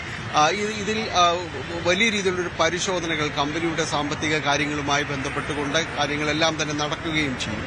ഇതിൽ SFIO കുറ്റപത്രത്തിൽ കൃത്യമായ രീതിയിലുള്ള കാര്യങ്ങൾ പറഞ്ഞിട്ടുണ്ട്. കാരണം ഇത് ഏത് രീതിയിൽ വന്നിരിക്കുന്ന പണം എന്നത്, ഇത് ഒരു നൽകാത്ത സേവനത്തിന് വന്നിരിക്കുന്ന പണമാണ് എന്നത് കാര്യങ്ങളടക്കം അതിൽ വന്നിട്ടുണ്ട്. SFIO അന്വേഷണത്തിൽ കമ്പനി ആക്ട് പ്രകാരം ഇതിൽ ഒരു അതിന്റെ പരിധിക്കുള്ളിൽ നിന്നല്ലാതെ ചെലവഴിക്കപ്പെടുന്ന ഏത് പണവും ഈ രീതിയിലേക്ക് നിർവചിക്കപ്പെടാനുള്ള മുഴുവൻ സാധ്യതയുമുണ്ട്. അതുകൊണ്ട് തന്നെയാണ് SFIO കുറ്റപത്രത്തിൽ അത്തരം കാര്യങ്ങൾ പരാമർശിക്കപ്പെടുകയും എല്ലാം തന്നെ ചെയ്തിട്ടുണ്ട്. അവിടെ നിന്നാണ് ഈ കള്ളപ്പണം വന്നിട്ടുണ്ട് എന്ന രീതിയിലേക്ക് ആ ഒരു നിഗമനത്തിലേക്കും അവിടെയാണ് EDക്ക് ഇതിലേക്കുള്ളൊരു വാതിൽ തുറന്നു കിട്ടുന്നതും ഈ SFIOയുടെ കുറ്റപത്രത്തിൽ നിന്നുകൊണ്ട്, ആ ഒരു പരാമർശത്തിൽ നിന്നുകൊണ്ടാണ്. അപ്പോൾ ചെയ്യാത്ത സേവനത്തിന് എന്തുകൊണ്ട് പണം നൽകിയെങ്കിൽ ആ പണം എവിടെയാണ് ഈ കമ്പനി വകകൊള്ളിച്ചിരിക്കുന്നത് എന്നതടക്കമുള്ള ചോദ്യങ്ങൾ അതീവ ഗൗരവതരം തന്നെയാണ്. കാരണം അതിലേക്കെല്ലാം തന്നെ അന്വേഷണം നീങ്ങുന്നു. EDയുടെ ഒരു വിശാലമായ ലോകമാണ്. ഈ സാമ്പത്തിക കാര്യങ്ങളെല്ലാം സംബന്ധിയായ കാര്യങ്ങളിലേക്ക് അന്വേഷണം പോകുമ്പോൾ കുറെ കൂടി ആഴത്തിൽ അത്തരം കാര്യങ്ങൾ പരിശോധിക്കപ്പെടും എന്ന കാര്യത്തിൽ യാതൊരു സംശയവുമില്ല. അങ്ങനെയെങ്കിൽ ഈ കാര്യങ്ങൾക്കെല്ലാം, ഈ ചെയ്യാത്ത സേവനങ്ങൾക്ക് ഇത്ര കണ്ട് വലിയ തുക എങ്ങനെ നൽകി എന്നതടക്കമുള്ള കാര്യങ്ങൾ വരും. അങ്ങനെ അതാണെങ്കിൽ ഈ കമ്പനി നേരത്തെ സജിത്ത് സൂചിപ്പിച്ചതുപോലെ ഈ കള്ളപ്പണമാണ് എന്ന രീതിയിലേക്കെല്ലാം, ചെയ്യാത്ത സേവനത്തിന് അക്കൗണ്ടബിൾ അല്ലാത്തൊരു പണം കൈമാറിയിട്ടുണ്ടെങ്കിൽ അത് എങ്ങനെയാണ് അത് സമാഹരിച്ചിട്ടുള്ളത്, അത് ഏത് രീതിയിലേക്ക് വരുന്നു, അത് മാത്രവുമല്ല അതുകൊണ്ട് ആ പണം കൊണ്ട് ഏതെങ്കിലും സ്വത്ത് മറ്റ് ആസ്തികൾ സമാഹരിച്ചിട്ടുണ്ടെങ്കിൽ ഇതെല്ലാം ഇതിലേക്ക് വരുന്നൊരു കാര്യമാണ്. അങ്ങനെയെങ്കിൽ അതുകൊണ്ടാണ് നേരത്തെ സൂചിപ്പിച്ചത് ഇതെല്ലാം മരവിപ്പിക്കപ്പെടുന്ന രീതിയിലേക്ക് പോകും. പിന്നീട് ഇത് കൃത്യമായ തെളിവുകളുടെ അടിസ്ഥാനത്തിൽ മാത്രമേ ഇത് വിട്ടുകൊടുക്കുകയും ചെയ്യുകയുള്ളൂ. അപ്പോൾ നടപടികൾ സങ്കീർണമാണ്. കാരണം എനിക്ക് മുന്നിലുള്ളത് ഇത്തരം കാര്യങ്ങൾക്ക് കൃത്യമായ ഒരു ഉത്തരവും എല്ലാം തന്നെ നൽകണം. കാരണം ഒരു ഉത്തരം മാത്രമല്ല, ഇതിന് ഈ ചെയ്ത സേവനങ്ങൾക്കുള്ള തെളിവുകൾ ഹാജരാക്കുകയും വേണം. അത് തങ്ങൾക്ക് അർഹതപ്പെട്ടൊരു പണമാണ് ഇവിടെ നിന്ന് കൈപ്പറ്റിയതെന്ന് അതിന് തെളിയിക്കുവാനുള്ള മുഴുവൻ ബാധ്യതയും വീണയിലേക്ക് തന്നെ, എക്സാലോജി കമ്പനിക്ക് തന്നെ വരുന്നു എന്നതാണ്. അവരതൊക്കെ തെളിയുകയാണ്, അവർക്കത് കൃത്യമായി ബോധിപ്പിക്കാൻ കഴിഞ്ഞിട്ടുണ്ടെങ്കിൽ പിന്നീട് അവരുടെ വഴികൾ സുഗമമാകും. അങ്ങനെയല്ല എങ്കിൽ വലിയ രീതിയിലേക്കുള്ള സങ്കീർണതകളിലേക്ക് കേസ് പോകും. വീണയ്ക്ക് അത് അഭിമുഖീകരിക്കേണ്ടി വരുമെന്ന കാര്യത്തിൽ സംശയമൊന്നുമില്ല. ഇതിൽ കൃത്യമായ ഒരു ഉത്തരമില്ലെങ്കിൽ ഈ തുക എന്ത് ചെയ്തു എന്നതടക്കമുള്ള കാര്യങ്ങളിൽ കൂടി വിശദീകരണം നൽകേണ്ടി വരും. അതെന്തൊക്കെയാണ് എന്നത് അടയാളപ്പെടുത്തേണ്ടി വരും. അതിലേക്ക് കൂടി EDയുടെ അന്വേഷണം എത്തി നിൽക്കും. സജിത്ത്, അതാണ് EDയുടെ ചോദ്യം ചെയ്യൽ 4 മണിക്കൂർ പിന്നിടുകയാണ്. വീണ ടിയെ വളരെ പ്രധാനപ്പെട്ട കാര്യമാണ്. ഒപ്പം ഏറെ രാഷ്ട്രീയ പ്രാധാന്യം കൂടിയുള്ളതാണ് ഈ ചോദ്യം ചെയ്യൽ എന്നതാണ് പ്രധാനപ്പെട്ട കാര്യം. കാരണം മുൻ മുഖ്യമന്ത്രിയുടെ പിണറായി വിജയൻ്റെ മകളെയാണ് ചോദ്യം ചെയ്യുന്നത്. അന്ന് ഈ പണമിടപാടുകൾ, ഏതെങ്കിലും ഒരു സാമ്പത്തിക ഇടപാട് എന്നതിനപ്പുറമുള്ള രാഷ്ട്രീയ പ്രാധാന്യം ഇതിനുണ്ട്.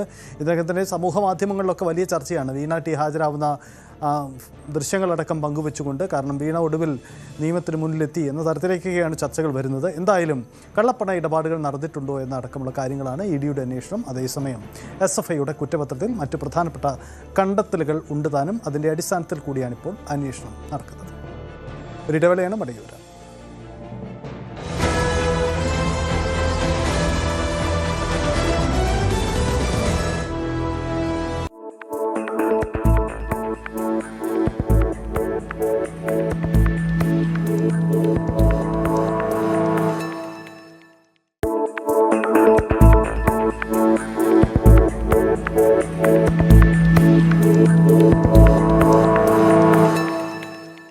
ഹിമാലയത്തിന്റെ മഞ്ഞണിഞ്ഞ കൊടുമുടികൾക്കിടയിലൂടെ വരയ്ക്കപ്പെട്ട നിയന്ത്രണ രേഖ, അതായത് ലൈൻ ഓഫ് കൺട്രോൾ, കേവലം 2 രാജ്യങ്ങളെ വേർതിരിക്കുന്ന ഒരു അതിർത്തി മാത്രമല്ല, അതൊരു കാലയന്ത്രം കൂടിയാണ്. ആ രേഖയുടെ ഇരുവശങ്ങളിലുമായി ജീവിക്കുന്ന മനുഷ്യർ ഇന്ന് അനുഭവിക്കുന്നത് തികച്ചും വ്യത്യസ്തമായ 2 ലോകങ്ങളാണ്.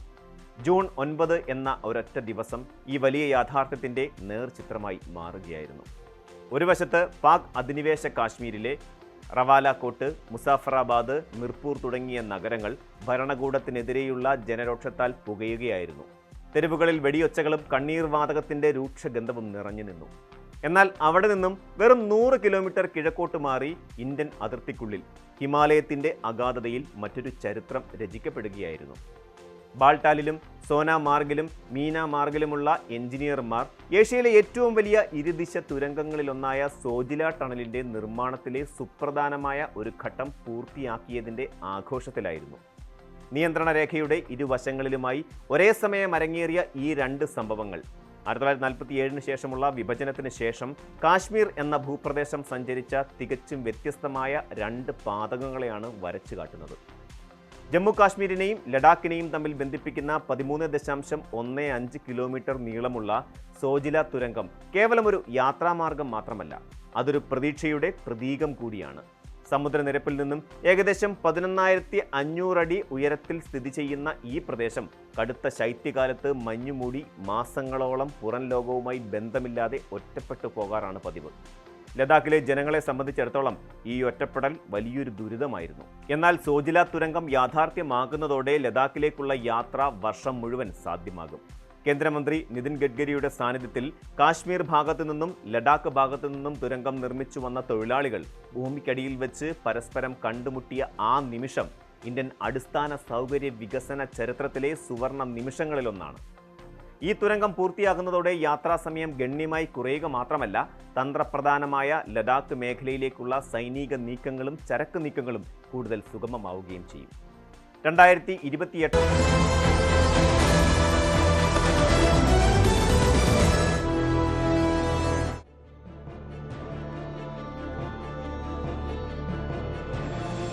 നടി ലക്ഷ്മിപ്രിയയുടെ ഭർത്താവ് തൃപ്പൂണിത്തുറ സ്റ്റേഷനിലെ വനിതാ SI രേഷ്മ എന്നിവർക്കെതിരെ നടി അൻസിബ ഹസൻ നൽകിയ ഹർജിയിൽ ഇന്ന് പോലീസ് റിപ്പോർട്ട് സമർപ്പിക്കും.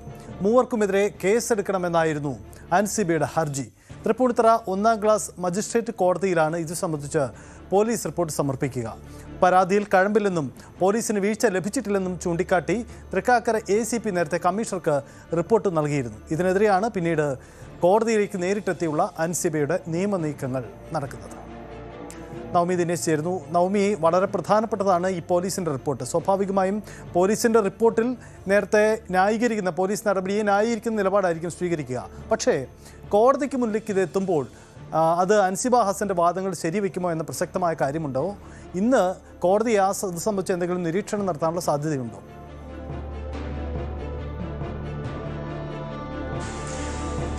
ഇതുവരേക്കും കോടതി ഹർജി പരിഗണിച്ചിട്ടില്ല സജിത്ത്. ഉച്ചയ്ക്ക് ശേഷം ഈ ഹർജി പരിഗണിക്കുമെന്നാണ് അറിയാൻ സാധിക്കുന്നത്. ഇതിൽ ഏറ്റവും പ്രധാനപ്പെട്ട കാര്യം പോലീസ് റിപ്പോർട്ട് ഏറെ നിർണായകമായിട്ടുള്ള ഒന്ന് തന്നെയാണ്. കാരണം ആ റിപ്പോർട്ടിൽ തൃക്കാക്കര ACP ഈ പരാതിക്കാരിയെയും ആരോപണ വിധേയരായവരെ ഒക്കെ വിളിച്ചിരുത്തി ചോദ്യം ചെയ്തിരുന്നു. അവരുടെയൊക്കെ വിശദമായ മൊഴിയെടുത്തു. അവരുടെ പക്കലിനുള്ള തെളിവുകൾ ശേഖരിച്ചു. അതിൽ നിന്നെല്ലാം കണ്ടെത്തിയ ഒരു നിഗമനമാണ് ഈ റിപ്പോർട്ട് കമ്മീഷണർക്ക് കൈമാറിയതിലുള്ളത്.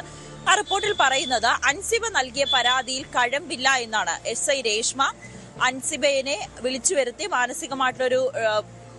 മാനസിക പീഡനം നടത്തിയിട്ടില്ല. അത് അൻസിബ പറയുന്നതനുസരിച്ച് 3 മണിക്കൂർ പോലീസ് സ്റ്റേഷനിൽ ഇരുത്തി എന്നാണ്. പക്ഷേ അതിന്റെ തെളിവുകൾ, അതായത് ലക്ഷ്മിപ്രിയയും അൻസിബയും ഒന്നിച്ചിരുത്തിയാണ് SI രേഷ്മ മൊഴിയെടുത്തത്. അവർക്ക് പറയാനുള്ളതെല്ലാം പരസ്പരം സംസാരിച്ചു. അതേസമയം തന്നെയാണ് ലക്ഷ്മിപ്രിയയുടെ ഭർത്താവ് ജയേഷിനെയും ഫോണിൽ വിളിച്ചു കൊണ്ടായിരുന്നു SI രേഷ്മ സംസാരിച്ചത്. ആ ഒരു കോൾ റെക്കോർഡ് ലക്ഷ്മിപ്രിയയുടെ ഭർത്താവിന്റെ കയ്യിലുണ്ട്. അതിൽ കൃത്യമായി എത്ര നേരമാണ് ഇവരെ അവിടെ ചോദ്യം ചെയ്തത്, അവരുടെ മൊഴിയെടുത്തതെന്ന് വിശദമായിട്ടുണ്ട്. അതുകൊണ്ട് തന്നെയാണ് 1.5 മണിക്കൂർ മാത്രമേ അൻസിബയെ പോലീസ് സ്റ്റേഷനിൽ ഇരുത്തിയിട്ടുള്ളൂ എന്ന വാദത്തിൽ ഉറച്ചു നിൽക്കുന്നത് SI രേഷ്മയും അതോടൊപ്പം തന്നെ ലക്ഷ്മിപ്രിയയും. ഈ തെളിവുകൾ, അതോടൊപ്പം തന്നെ ലക്ഷ്മിപ്രിയ അൻസിബ ആരോപിക്കുന്നതായിട്ടുള്ള പല കാരണങ്ങളും അല്ലെങ്കിൽ അൻസിബയുടെ പറയുന്നതിന്റെ തെളിവുകളൊന്നും തന്നെ അൻസിബയ്ക്ക് പോലീസിന് മുന്നിൽ ഹാജരാക്കാനും കഴിഞ്ഞിട്ടില്ല. പോലീസിനെ സംബന്ധിച്ച് തെളിവുകളാണ് ഏറ്റവും പ്രധാനപ്പെട്ടിട്ടുള്ളത്. ഒരു വാക്കാൽ പറഞ്ഞു അല്ലെങ്കിൽ ഇന്നയാൾ ഇന്നടത്ത് പറഞ്ഞു എന്നതിനപ്പുറത്തേക്ക് പോലീസിനെ സംബന്ധിച്ച് അത് കോടതിയിൽ എത്തുമ്പോൾ പോലും തെളിവുകളാണ് ഏറ്റവും കൂടുതൽ വേണ്ടത്. അത് കൃത്യമായി ഹാജരാക്കാൻ അൻസിബയ്ക്ക് കഴിഞ്ഞിട്ടില്ല എന്നാണ് തൃക്കാക്കര ACP പറയുന്നത്. അതിന്റെ അടിസ്ഥാനത്തിലാണ് ഈ പരാതിയിൽ കഴമ്പില്ല, ഇത് ഒത്തുതീർപ്പായ കേസാണ്, വീണ്ടും ഇത്തരത്തിലുള്ള ഒരു ആരോപണം ഉന്നയിക്കുന്നതിൽ കാര്യമില്ല എന്നൊരു റിപ്പോർട്ട് ACP കമ്മീഷണർക്ക് കൈമാറിയത്. എന്തായാലും ഈ റിപ്പോർട്ട് തന്നെയാണ് ഇന്ന് കോടതിയിലും സമർപ്പിക്കുക.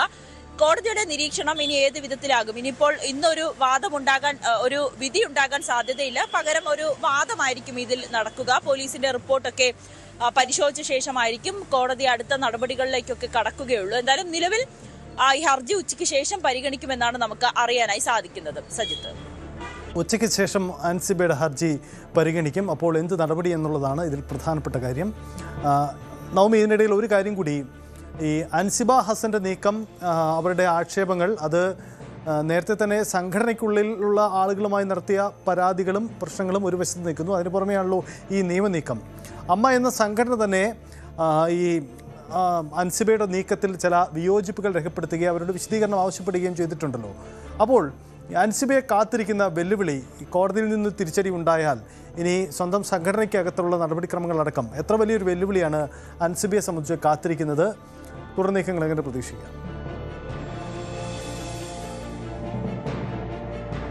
സജിത്ത്, 21-ാം തീയതിയാണ് അമ്മ ജനറൽ ബോർഡിൽ ചേരുന്നത്. അന്ന് ഈ വിഷയങ്ങളൊക്കെ ഉയരും. അതിൽ വലിയൊരു പൊട്ടിത്തെറി സംഘടനയ്ക്കുള്ളിൽ ഉണ്ടാകും, ജനറൽ ബോർഡ് യോഗത്തിലുണ്ടാകുമെന്ന് നമുക്ക് പറയാൻ കഴിയും. പ്രത്യേകിച്ച് ലക്ഷ്മിപ്രിയ തന്റെ പക്കലുള്ള തെളിവുകളടക്കം സംഘടനയിൽ സമർപ്പിക്കാൻ തന്നെയാണ് തീരുമാനിച്ചിരിക്കുന്നത്.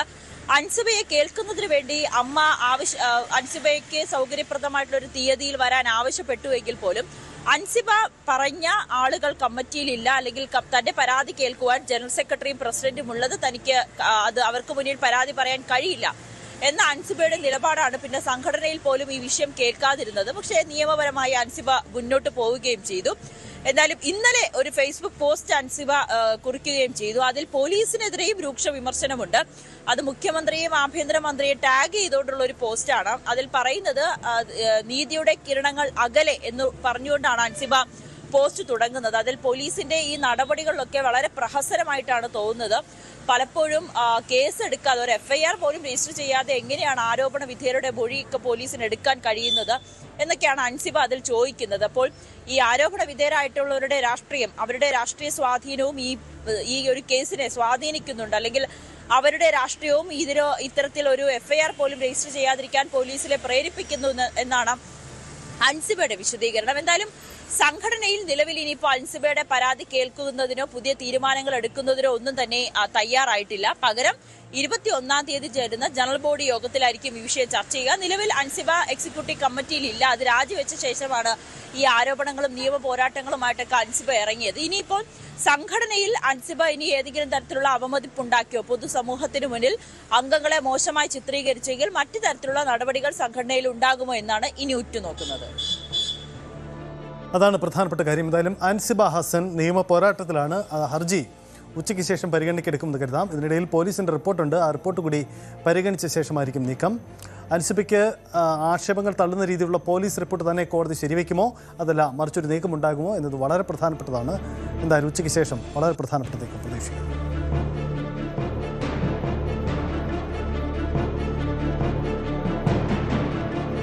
ഇന്ത്യയിൽ താൽക്കാലിക നിരോധനം ഏർപ്പെടുത്തിയത് ചോദ്യം ചെയ്യുകയാണ് ടെലിഗ്രാം ആപ്പ്. അവർ കോടതിയെ സമീപിച്ചു കഴിഞ്ഞു. നിയന്ത്രണത്തെ ചോദ്യം ചെയ്തുകൊണ്ടാണ് ഡൽഹി ഹൈക്കോടതിയിൽ ടെലിഗ്രാം സമീപിച്ചത്. വിഷയം അടിയന്തരമായി പരിഗണിക്കാൻ കോടതി അനുമതി നൽകി. ഹർജി ഇന്ന് തന്നെ കോടതി പരിഗണിക്കാനാണ് സാധ്യത. കിരൺ ബാബു ഉണ്ട്. കിരൺ, ടെലിഗ്രാമിൻ്റെ ക്ലെയിം ഏതെങ്കിലും ഒരു പരീക്ഷാ ചോർച്ചയുടെ പേരിൽ തങ്ങളെ ഒന്നാകെ തന്നെ നിയന്ത്രിക്കുന്ന നടപടി ചോദ്യം ചെയ്തുകൊണ്ടാണ് നീക്കം.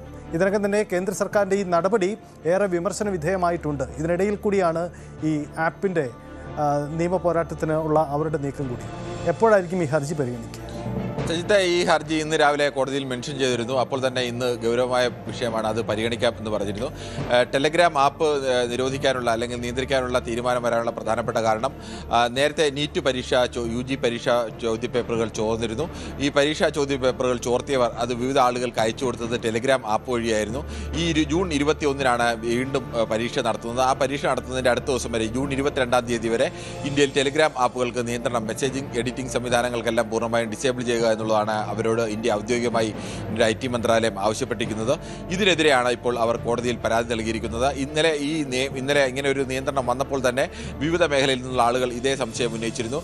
അന്ന് ഇങ്ങനെ അയക്കാൻ വേണ്ടി ടെലിഗ്രാം എന്നുള്ള ആപ്പാണ് ഉപയോഗിച്ചതെങ്കിൽ ഇന്നിപ്പോൾ അത്തരത്തിൽ 12ഓളം പ്രധാനപ്പെട്ട ആപ്പുകൾ ഇന്ത്യയിൽ ലഭ്യമാണ്. നമ്മുടെ എല്ലാ മൊബൈലുകളിലുള്ള നിരവധി മെസ്സേജിംഗ് ആപ്പുകളുണ്ട്. ഈ ആപ്പുകളിലൊക്കെ വഴി ഒരു ആപ്പില്ലെങ്കിൽ മറ്റൊരു ആപ്പ് വഴി ഈ ഒരു ക്വസ്റ്റ്യൻ പേപ്പർ അയച്ചു കൊടുക്കുന്നതിന് മറ്റേതെങ്കിലും തടസ്സമുണ്ടാവുന്നില്ല. അപ്പോൾ ഒരു ആപ്പ് മാത്രമായി നീക്കം ചെയ്തതിൽ എന്താണ് അർത്ഥം എന്ന് ചോദിക്കുന്നു. ടെലഗ്രാം കമ്പനി ഹൈക്കോടതിയെ സമീപിച്ചപ്പോൾ അവർ പറഞ്ഞിട്ടുണ്ട് 900ഓളം ആപ്പുകൾ ഇത്തരം ചോദ്യപേപ്പർ ലഭ്യമാണെന്നും അല്ലെന്നും അതിനുമായി സംശയിക്കുന്നൊക്കെ ചില ആപ്പുകളല്ല അത്തരം ചില ഗ്രൂപ്പുകളും ഒക്കെ ഉണ്ടായിരുന്നു. ആ ഗ്രൂപ്പുകളെല്ലാം തന്നെ പൂർണ്ണമായും അവർ ഡിലീറ്റ് ചെയ്തു. ഞങ്ങളുടെ ഒരു ആപ്പ് മാത്രമായി നിരോധിച്ചുകൊണ്ട് എന്താണ് കാര്യം? ഇങ്ങനെ ഒരു ആപ്പ് നിരോധിച്ചാൽ ഇന്ത്യയിൽ 15 കോടിയോളം ഉപഭോക്താക്കളുണ്ട്, അവരെ ബാധിക്കുമെന്നതിന് പകരം ഈ അങ്ങനെ ചോദ്യം അയക്കേണ്ടവർ മറ്റ് ആപ്പുകൾ വഴി ചോദ്യങ്ങൾ അയക്കില്ലേ? അപ്പോൾ ഈ നിരോധനം എന്താണ് അർത്ഥം എന്നുള്ള ഗൗരവമായ ചോദ്യമാണ് അവർ ഉന്നയിക്കുന്നത്. കോടതിക്ക് പ്രാഥമികമായി അതിൽ ഗൗരവമായ വിഷയമാണ് എന്ന് തിരിച്ചറിഞ്ഞുകൊണ്ടാണ് ഇന്ന് തന്നെ അത് പരിഗണിക്കാമെന്ന് പറഞ്ഞിരിക്കുന്നത്. എന്തായാലും ഇന്ന് ഉച്ചയ്ക്ക് ശേഷം എന്തായാലും കോടതി ഈ വിഷയം പരിഗണിക്കുന്നുണ്ട്. കോടതിയുടെ പരിഗണനയിൽ ഒരു തീർപ്പുണ്ടാവുമെന്ന് പ്രതീക്ഷിക്കുന്നു. അവർ പ്രധാനമായി ഉന്നയിക്കുന്ന വിഷയം ഇത് തന്നെയാണ്. മെസ്സേജിംഗ് ആപ്പ് ഏതെങ്കിലും ഒരു ആപ്പ് നിയന്ത്രിച്ചതുകൊണ്ടോ നിരോധിച്ചതുകൊണ്ടോ ആ ആപ്പിന് പകരം നിരവധി ആപ്പുകൾ സമാനമായ കാര്യം ചെയ്യാൻ കഴിയും, സമാനമായ രീതിയിൽ ക്വസ്റ്റ്യൻ പേപ്പറുകൾ അയച്ചു കൊടുക്കാൻ കഴിയും നിരവധി മെസ്സേജിംഗ് ആപ്പുകൾ നിലനിൽക്കുമ്പോൾ ഒരു ആപ്പ് മാത്രമായി നിരോധിക്കേണ്ട അർത്ഥം എന്ത് എന്നുള്ള ചോദ്യമാണ് പ്രധാനമായും കോടതിയിൽ ഉന്നയിക്കുന്നത്. കിരൺ, ഒരു കാര്യം കൂടി, സംസ്ഥാനത്ത് രാജ്യത്ത് നീറ്റ് പരീക്ഷാ പേപ്പർ ചോർന്നു എന്നതാണല്ലോ ഈ നടപടിക്കെല്ലാം ഇടയാക്കിയിരിക്കുന്നത്. അതിൻ്റെ ഭാഗമായി ടെലിഗ്രാം ആപ്പ് ഇതിനൊരു വഴിയെ വെച്ചേക്കാം എന്നത് മുന്നിൽ കണ്ടുകൂടിയായിരിക്കാം നടപടി. ഇതിനകം തന്നെ കോൺഗ്രസ് അടക്കമുള്ള കക്ഷികൾ ഈ കേന്ദ്ര സർക്കാരിൻ്റെ നടപടിയെ വിമർശിച്ചിരുന്നല്ലോ. മന്ത്രിയുടെ രാജി പോലും ആവശ്യപ്പെട്ടുകൊണ്ട് ഏറെ പ്രക്ഷോഭങ്ങൾ നടന്നതുകൂടിയാണ് രാജ്യത്ത്. ഇതിൽ ഈ ടെലഗ്രാമിൻ്റെ നടപടി, അവരുടെ നിയമനീക്കം ഒരുപക്ഷെ കോടതി അംഗീകരിച്ചാൽ അല്ലെങ്കിൽ ഇതിനെ ഏർപ്പെടുത്തിയിരിക്കുന്ന ബാൻ പിൻവലിക്കപ്പെട്ടാൽ അത് സർക്കാരിന് കൂടി രാഷ്ട്രീയമായി വലിയ ക്ഷീണമുണ്ടാക്കുന്ന നീക്കമായി മാറില്ലേ? സജിത്ത്, തീർച്ചയായും കോടതി അതിന് എതിരായ ഒരു നിലപാട് സ്വീകരിച്ചാൽ സർക്കാരിനും അത് നാഷണൽ ടെസ്റ്റിംഗ് ഏജൻസിക്കും IT മന്ത്രാലയത്തിനും ഒക്കെ അത് നാണക്കേടാവുന്ന ഒരു അവസ്ഥ തന്നെ വരും. കാരണം ഇവർ ഉന്നയിക്കുന്ന ചോദ്യം വളരെ ലളിതമായ ചോദ്യമാണ്. എവിടെയെങ്കിലും ഒരു മോഷണം നടന്ന് ആ മോഷണം നടന്നയാൾ ഓട്ടോയിലാണ് ആ മോഷണം മുതൽ കൊണ്ടുപോയതെങ്കിൽ ഓട്ടോ നിയന്ത്രിച്ചുകൊണ്ട് എന്താണ് കാര്യം? മോഷണമല്ലേ നിയന്ത്രിക്കേണ്ടത്? ഇതിന് പകരം ഓട്ടോ ഉപയോഗിച്ചാൽ പകരം കാറോ അല്ലെങ്കിൽ ബസ്സോ അല്ലെങ്കിൽ സൈക്കിളോ സ്കൂട്ടറോ ഒക്കെ ഉപയോഗിച്ചുകൊണ്ട് ഈ മോഷണം മുതൽ കൊണ്ടുപോകാൻ കഴിയും. അതുപോലെ ഒന്ന് മാത്രമാണ് ഈ ടെസ്റ്റ്. കഴിഞ്ഞ തവണ ഈ ചോദ്യപേപ്പറുകൾ ഈ തരത്തിൽ ചോർത്തിയ ആളുകൾ അത് വിവിധ ആളുകൾക്ക് അയച്ചു കൊടുത്തത് ഈ ആപ്പ് ഉപയോഗിച്ചുമാണ്. ഇപ്പോൾ വലിയ ഫയലുകളൊക്കെ അയക്കാൻ സാധാരണഗതിയിൽ ഏറ്റവും സ്പീഡിൽ വലിയ ഫയലുകൾ അയക്കാൻ കഴിയുന്ന സംവിധാനമൊക്കെ കൂടുതലായി ഉള്ളത് ടെലിഗ്രാം ആപ്പിലാണ്. പക്ഷേ ഒരു ചോദ്യപേപ്പറൊക്കെ ഏത് സാധാരണ വാട്സാപ്പിലോ അല്ലെങ്കിൽ സാധാരണ ഏത് മെസ്സഞ്ചറിലും ഒക്കെ ഏത് മെസ്സേജിങ് ആപ്പ് ആയിക്കോട്ടെ അവിടെ എല്ലാം തന്നെ അയക്കാൻ കഴിയുന്ന ചെറിയ ഫയലുകളാണ്. അതൊക്കെ അയക്കുന്നതിന് ഏതെങ്കിലും ഒരു ആപ്പ് നിരോധിച്ചാൽ മറ്റ് നിരവധി ആപ്പുകളിലൂടെ ഇനി പ്രധാനപ്പെട്ട ആപ്പുകളൊന്നും അല്ലാതെ ഈ ആപ്പുകളിൽ നിന്ന് പ്രാദേശികമായി വികസിപ്പിച്ചെടുത്ത നിരവധി ആപ്പുകൾ, കമ്പനികൾ ഒക്കെ ഉപയോഗിക്കുന്ന ആപ്പുകളൊക്കെ ഉണ്ട്. അത്തരം നിരവധി ആപ്പുകളുണ്ട്. അപ്പോൾ അതൊക്കെ വഴി ഇതെല്ലാം ചെയ്യാൻ കഴിയും. അപ്പോൾ ഇങ്ങനെ ആപ്പ് നിരോധിക്കുന്നതിൻ്റെ ഒരു സാങ്കത്യം എന്താണ്, അതിൻ്റെ ഒരു ലോജിക്ക് എന്താണ് എന്നുള്ള മൗലികമായ ചോദ്യമാണ്. ഇത് ഈ വാർത്ത പുറത്തു വന്നപ്പോൾ തന്നെ ഈ രംഗത്തെ വിദഗ്ധരടക്കമുള്ളവരൊക്കെ ഈ ചോദ്യങ്ങൾ ഇങ്ങനെ ഉന്നയിച്ചിരുന്നു. കോടതിയും ഇന്ന് ഇത് ആദ്യം മെൻഷൻ ചെയ്യാൻ എടുത്തപ്പോൾ കോടതിയിൽ വിവരം ഉന്നയിച്ചപ്പോൾ തന്നെ കോടതിയും ചോദിച്ചത് ഇതേ ചോദ്യം തന്നെയാണ്. ഒരു സ്ഥലത്ത് ഒരു മോഷണം നടന്നു കഴിഞ്ഞാൽ ആ മോഷണം നടന്നതിന് ആ സ്ഥലം അടച്ചിടുക എന്നുള്ളതല്ലല്ലോ ആ മോഷണം തടയാനുള്ള സാഹചര്യം തടയുക, അതല്ലേ വേണ്ട. അതിന് പകരം എന്തിനാണ് ഒരു ആപ്പായി നിരോധിക്കുന്നത്? എന്തായാലും വിഷയം വിശദമായി തന്നെ കേൾക്കാമെന്നാണ് കോടതി പറഞ്ഞിരിക്കുന്നത്. കോടതി കേന്ദ്ര സർക്കാരിൻ്റെ ഭാഗവും കേന്ദ്ര സർക്കാർ മറ്റു വിശദീകരണമാണ് നൽകുന്നത്. ഈ ആപ്പ് വഴിയാണ് കഴിഞ്ഞ വർഷം നൽകിയത്. ഈ ആപ്പിൽ വേഗത്തിൽ അയക്കാനുള്ള സംവിധാനങ്ങൾ ഈ ആപ്പിലുണ്ട്.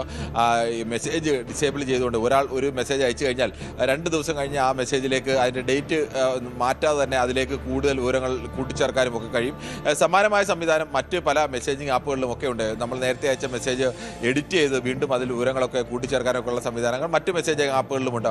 അപ്പോൾ അത് ടെലിഗ്രാം മാത്രമായി നിരോധിക്കാതെ അല്ലെങ്കിൽ മുഴുവൻ ആപ്പുകൾ നിരോധിക്കുക, അതൊക്കെ സാധ്യമായ ഒന്നല്ല. മെസ്സേജിങ് ആപ്പുകളെല്ലാം നിർത്തിവെക്കുക എന്നുള്ളത് ഇന്ത്യയിലെ പല ഓഫീസുകൾ പോലും കാര്യങ്ങൾ കൈകാര്യം ചെയ്യുന്നതൊക്കെ ഇത്തരം മെസ്സേജിങ് ആപ്പുകൾ വഴിയാണ് അവരുടെ വിവര കൈമാറ്റങ്ങളൊക്കെ നടക്കുന്നത്. അതെല്ലാം നിരോധിക്കുക എന്ന് പറയുന്നതൊന്നും പ്രായോഗികമായി ഒന്നല്ല. അത്തരം പ്രായോഗികമല്ലാത്ത ഒരു നടപടിയാണ് ഇപ്പോൾ സ്വീകരിച്ചിരിക്കുന്നത് എന്നുള്ള വാദമാണ് ഇപ്പോൾ ടെലിഗ്രാം പ്രധാനമായി ഉന്നയിക്കുന്നത്. അതും ഇന്ത്യയിൽ 15 കോടിയോളം ജനങ്ങൾ, 15 കോടിയോളം അക്കൗണ്ടുകൾ ഈ ടെലിഗ്രാമിനുണ്ട് എന്നും കമ്പനി അവകാശപ്പെടുന്നുണ്ട്. അപ്പോൾ ഈ ഇത്രയും ആളുകൾക്ക് അവരുടെ വിവിധ ജോലികൾക്ക് ദൈനംദിന കാര്യങ്ങൾക്കൊക്കെ ഇത് ഉപയോഗിക്കുന്നുണ്ടാവും. അതെല്ലാം തടസ്സപ്പെടുന്ന ഒരു അവസ്ഥ ഉണ്ടാവും. അതുകൊണ്ടാണ് പ്രധാനമായും കോടതിയിൽ ഈ വിഷയം ഉന്നയിക്കുന്നത്. ഇനി കോടതിയാണ് ഈ വിഷയത്തിൽ ഒരു തീരുമാനം എടുക്കേണ്ടത്. യെസ്, ടെലിഗ്രാം ആപ്പിന് നിരോധനം ഏർപ്പെടുത്തിയ കേന്ദ്ര സർക്കാർ നടപടി ചോദ്യം ചെയ്തുകൊണ്ടാണ് ഇപ്പോൾ കമ്പനി കോടതിയിലെത്തിയിരിക്കുന്നത്. ഇന്ന് തന്നെ ഈ ഹർജി കേട്ടുകൊണ്ട് തീരുമാനം പറയും. കോടതി എതിരായ തീരുമാനം ബാൻ പിൻവലിക്കപ്പെട്ടാൽ സ്വാഭാവികമായും കേന്ദ്ര സർക്കാരിന് തിരിച്ചടി ഉണ്ടാകുന്നത് ഉറപ്പാണ്. ഇടവേളയാണ് മടങ്ങുന്നത്.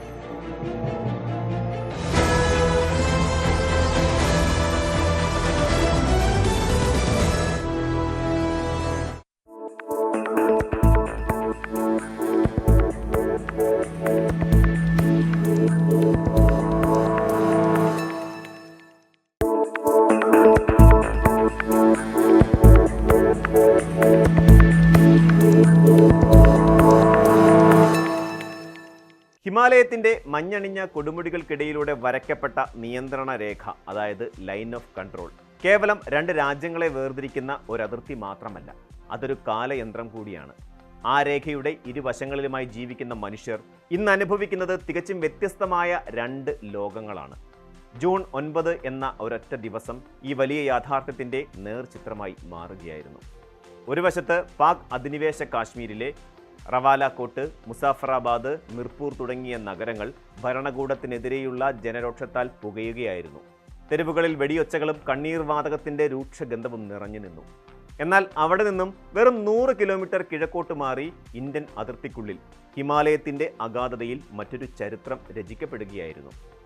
ബാൾട്ടാലിലും സോനാമാർഗിലും മീനാമാർഗിലുമുള്ള എഞ്ചിനീയർമാർ ഏഷ്യയിലെ ഏറ്റവും വലിയ ഇരുദിശ തുരങ്കങ്ങളിലൊന്നായ സോജില ടണലിന്റെ നിർമ്മാണത്തിലെ സുപ്രധാനമായ ഒരു ഘട്ടം പൂർത്തിയാക്കിയതിന്റെ ആഘോഷത്തിലായിരുന്നു.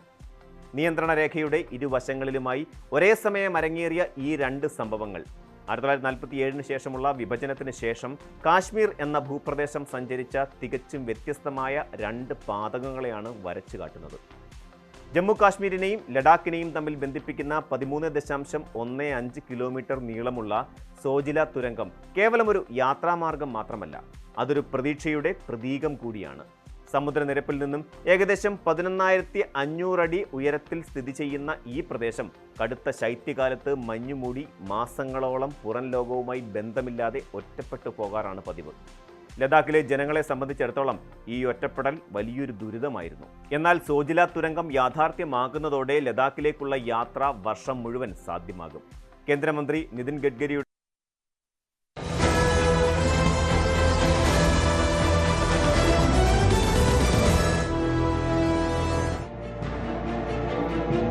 കാഫിർ സ്ക്രീൻഷോട്ട് വിവാദം സംസ്ഥാന രാഷ്ട്രീയത്തിൽ വലിയ ചർച്ചകൾക്ക് ഇടവച്ചതാണ്. ഒടുവിൽ UDF സർക്കാർ അധികാരത്തിൽ വന്നതിന് ശേഷം ഇത് സംബന്ധിച്ച ഗൂഢാലോചന അന്വേഷിക്കാൻ പുതിയ സംഘത്തെ നിയോഗിച്ചു. അതിൻ്റെ അന്വേഷണമാണ് നടക്കുന്നത്. ഇന്നലെയാണ് ഈ സംഭവവുമായി ബന്ധപ്പെട്ട ഒരു പ്രധാനപ്പെട്ട അറസ്റ്റ് നടക്കുന്നത്. കാഫിർ സ്ക്രീൻഷോട്ട് കേസിൽ അറസ്റ്റിലായ DYFI നേതാവ് ജിതിൻ ഭാസ്കറിനായി പ്രത്യേക അന്വേഷണ സംഘം കസ്റ്റഡി അപേക്ഷ നൽകിക്കഴിഞ്ഞു. 5 ദിവസം കസ്റ്റഡി വേണമെന്നാണ് ഇവരുടെ ആവശ്യം. അറസ്റ്റ് പ്രതികാര നടപടിയുടെ ഭാഗമല്ലെന്ന് മുഖ്യമന്ത്രി VD സതീശൻ ഇന്ന് വാർത്താസമ്മേളനത്തിനിടെ വ്യക്തമാക്കുകയും ചെയ്തു. കാഫിർ സ്ക്രീൻഷോട്ട് CPMന്റെ വ്യാജ നിർമ്മിതിയാണെന്ന് ഷാഫി പറമ്പിൽ MPയും ആരോപിച്ചു.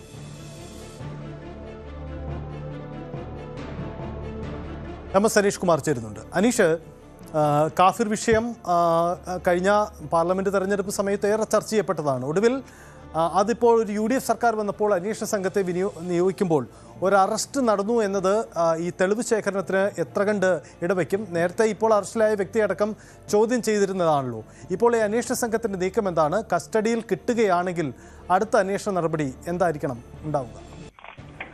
സജിത്ത്, കഴിഞ്ഞ ലോക്സഭാ തെരഞ്ഞെടുപ്പ് കാലത്ത് കേരളത്തിൽ ഏറ്റവും വാശിയേറിയ പോരാട്ടം നടന്ന മണ്ഡലങ്ങളിൽ ഒന്നായിരുന്നു വടകര. അവിടെ ഷാഫി പറമ്പിൽ നിലവിലെ MP CPMന്റെ ഏറ്റവും കരുത്തുറ്റ നേതാവായ KK ശൈലജയെ നേരിടുന്ന ഒരു തെരഞ്ഞെടുപ്പ്. ആ തെരഞ്ഞെടുപ്പിന്റെ വോട്ടെടുപ്പ് നടക്കുന്നതിന്റെ തലേ ദിവസമാണ് ഈ വിവാദമായ കാഫിർ സ്ക്രീൻഷോട്ട് മണ്ഡലത്തിൽ വ്യാപകമായി പ്രചരിച്ചത്. അന്ന് തന്നെ ഈ സ്ക്രീൻഷോട്ടിൽ പേര് ഉൾപ്പെടുത്തിയിരുന്ന കാസിം എന്ന MSF നേതാവിന്റെ നേരെയാണ് ആരോപണങ്ങൾ ഉയരുന്നത്. പക്ഷേ ആ കേസുമായി ബന്ധപ്പെട്ട അന്വേഷണം മുന്നോട്ട് പോകവേ കാസിമിന് ഇക്കാര്യത്തിൽ പങ്കില്ല എന്ന് കണ്ടെത്തുകയും ചെയ്തു. ഇതേ തുടർന്ന് CPMന്റെ ഒരു അനുഭാവിയായ അല്ലെങ്കിൽ DYFIയുടെ നേതാവായ റിബേഷിന്റെ പേരടക്കം ഈ കേസുമായി ബന്ധപ്പെട്ട് ഉയർന്നു വരികയും അന്വേഷണം റിബേഷിനെത്തിയ ശേഷം പിന്നീട് റിബേഷിൽ നിന്നും അടുത്ത ആളിലേക്ക് അല്ലെങ്കിൽ ഇവർക്ക് ആരാണ് ഈ സ്ക്രീൻഷോട്ട് കൈമാറിയതെന്ന് സംബന്ധിച്ച അന്വേഷണം ഒരു അവസാനത്തിലേക്ക് എത്തുകയും ചെയ്തു. അല്ലെങ്കിൽ ഇത് മുന്നോട്ട് കൊണ്ടുപോകാൻ കഴിയാത്തൊരു സാഹചര്യത്തിലേക്ക് എത്തുകയും ചെയ്തു. ഇതേ തുടർന്ന് കോടതിയെ സമീപിച്ച് ഈ കേസിന്റെ അന്വേഷണം അവസാനിച്ചു എന്ന് ചൂണ്ടിക്കാട്ടി പോലീസ് റിപ്പോർട്ട് നൽകുകയും ചെയ്തു. ഇതിനുശേഷമാണ് നിയമസഭാ തെരഞ്ഞെടുപ്പ് വരികയും സംസ്ഥാനത്ത് UDF അധികാരത്തിൽ വരികയും ചെയ്ത് കുറ്റ്യാടി MLA ആയ പാറക്കൽ അബ്ദുള്ള ആഭ്യന്തരമന്ത്രിക്കും മുഖ്യമന്ത്രിക്കും ഇത് സംബന്ധിച്ച നിവേദനം നൽകുകയും ഈ പരാതിയുടെ അടിസ്ഥാനത്തിൽ വീണ്ടും ഒരു പ്രത്യേക അന്വേഷണ സംഘത്തെ നിയോഗിച്ചാണ് ആ കേസുമായി UDF സർക്കാർ മുന്നോട്ട് പോയത്. ഈ അന്വേഷണത്തിനൊടുവിലാണ് ഈ സാമുദായിക സ്പർദ്ധ വളർത്താനൊക്കെ പര്യാപ്തമായ ഈ കാഫിർ സ്ക്രീൻഷോട്ടിന്റെ പിന്നിൽ DYFI നേതാക്കൾ തന്നെയാണ് എന്ന കണ്ടെത്തൽ എത്തിയിരിക്കുന്നത്. ഇത്തരമൊരു കണ്ടെത്തലിന്റെ അടിസ്ഥാനത്തിലാണ് ഇപ്പോൾ ജിതിൻ ഭാസ്കർ എന്ന DYFIയുടെ നേതാവിനെ പോലീസ് അറസ്റ്റ് ചെയ്തത്. DYFI വടകര ബ്ലോക്ക് കമ്മിറ്റി അംഗം കൂടിയാണ് അദ്ദേഹം. വടകര സ്ക്വാഡ് എന്ന ഈ ജിതിൻ അടക്കം അഡ്മിന്മാരായ ഗ്രൂപ്പിലാണ് ആദ്യമായി ഈ സന്ദേശം പ്രചരിപ്പിച്ചത് എന്ന് കണ്ടെത്തിയിരിക്കുന്നു. അവിടെ നിന്നുമാണ് പിന്നെ മറ്റ് ഗ്രൂപ്പുകളിലേക്ക് അത് പോയത്. വടകര സ്ക്വാഡിൽ നിന്നും പിന്നീട് റെഡ് എൻകൗണ്ടർ, പോരാളി ഷാജി തുടങ്ങിയ അടക്കമുള്ള ഗ്രൂപ്പുകളിലേക്ക് മാറുകയും ചെയ്തു. ജിതിനെ ചോദ്യം ചെയ്തതിൽ നിന്നും പിന്നീട് പോലീസിന് കടത്തനാട്ട് സഹാക്കൾ, വകുപ്പാർ സഹാക്കൾ തുടങ്ങിയ മറ്റ് വാട്സാപ്പ് ഗ്രൂപ്പുകളിലേക്കും ഇത് വ്യാപിച്ചിരുന്നുവെന്ന് കണ്ടെത്തുന്നുണ്ട്. പക്ഷേ നിലവിൽ ഈ അന്വേഷണത്തിന്റെ അവസാന ഘട്ടം എത്തി നിൽക്കുന്നത് ഈ ജിതിനെ കേന്ദ്രീകരിച്ചാണ്. ജിതിനാണ് ഈ ഗ്രൂപ്പിൽ ഈ സ്ക്രീൻഷോട്ട് ചേരുകയും അവിടെ നിന്നും മറ്റുള്ള ആളുകൾ അവരവരുടെ ഗ്രൂപ്പുകളിലേക്ക് ഷെയർ ചെയ്യുകയും ചെയ്തു എന്ന് കണ്ടെത്തിയിരിക്കുന്നു. പ്രത്യേകിച്ചും റിബേഷിലെ പോലുള്ള നേതാക്കളൊക്കെ അങ്ങനെയാണ് ചെയ്തതെന്ന് പോലീസിന് മൊഴി നൽകിയിരിക്കുന്ന ഒരു സാഹചര്യമുണ്ട്. അതുകൊണ്ട് ഈ ജിതിനിൽ നിന്നുള്ള അന്വേഷണമാവും ഒരുപക്ഷെ എവിടെയാണ് ഈ സ്ക്രീൻഷോട്ട് നിർമ്മിക്കപ്പെട്ടത് എന്ന് മനസ്സിലാക്കാൻ കഴിയുക എന്നാണ് പോലീസ് പറയുന്നത്. ഇതുകൊണ്ട് തന്നെയാണ് 5 ദിവസം ജിതിനെ കസ്റ്റഡിയിൽ ആവശ്യപ്പെട്ട് പോലീസ് ഇന്ന് കസ്റ്റഡി അപേക്ഷ നൽകിയിരിക്കുന്നത്. അതീവ ഗുരുതരമായ കുറ്റകൃത്യമാണ് ജിതിനടക്കമുള്ളവർ ചെയ്തത് എന്നാണ് പോലീസ് കോടതിയിൽ വാദിക്കുന്നത്. പ്രധാനമായും സാമുദായിക ഐക്യം തകർക്കൽ, കലാപത്തിന് ആഹ്വാനം ചെയ്യുക, തെളിവ് നശിപ്പിക്കുക, IT ആക്ടിലെ മറ്റു ചില കാര്യങ്ങൾ, ഇങ്ങനെയുള്ള വിവിധ വകുപ്പുകൾ ചേർത്താണ് കേസെടുത്തിരിക്കുന്നത്. എന്തായാലും കോടതി ഈ കേസ് പരിഗണിക്കുകയും പോലീസിന്റെ ആവശ്യം അംഗീകരിക്കുകയും ചെയ്യുമോ എന്ന് നമുക്ക് കാത്തിരുന്ന് കാണേണ്ടതുണ്ട്.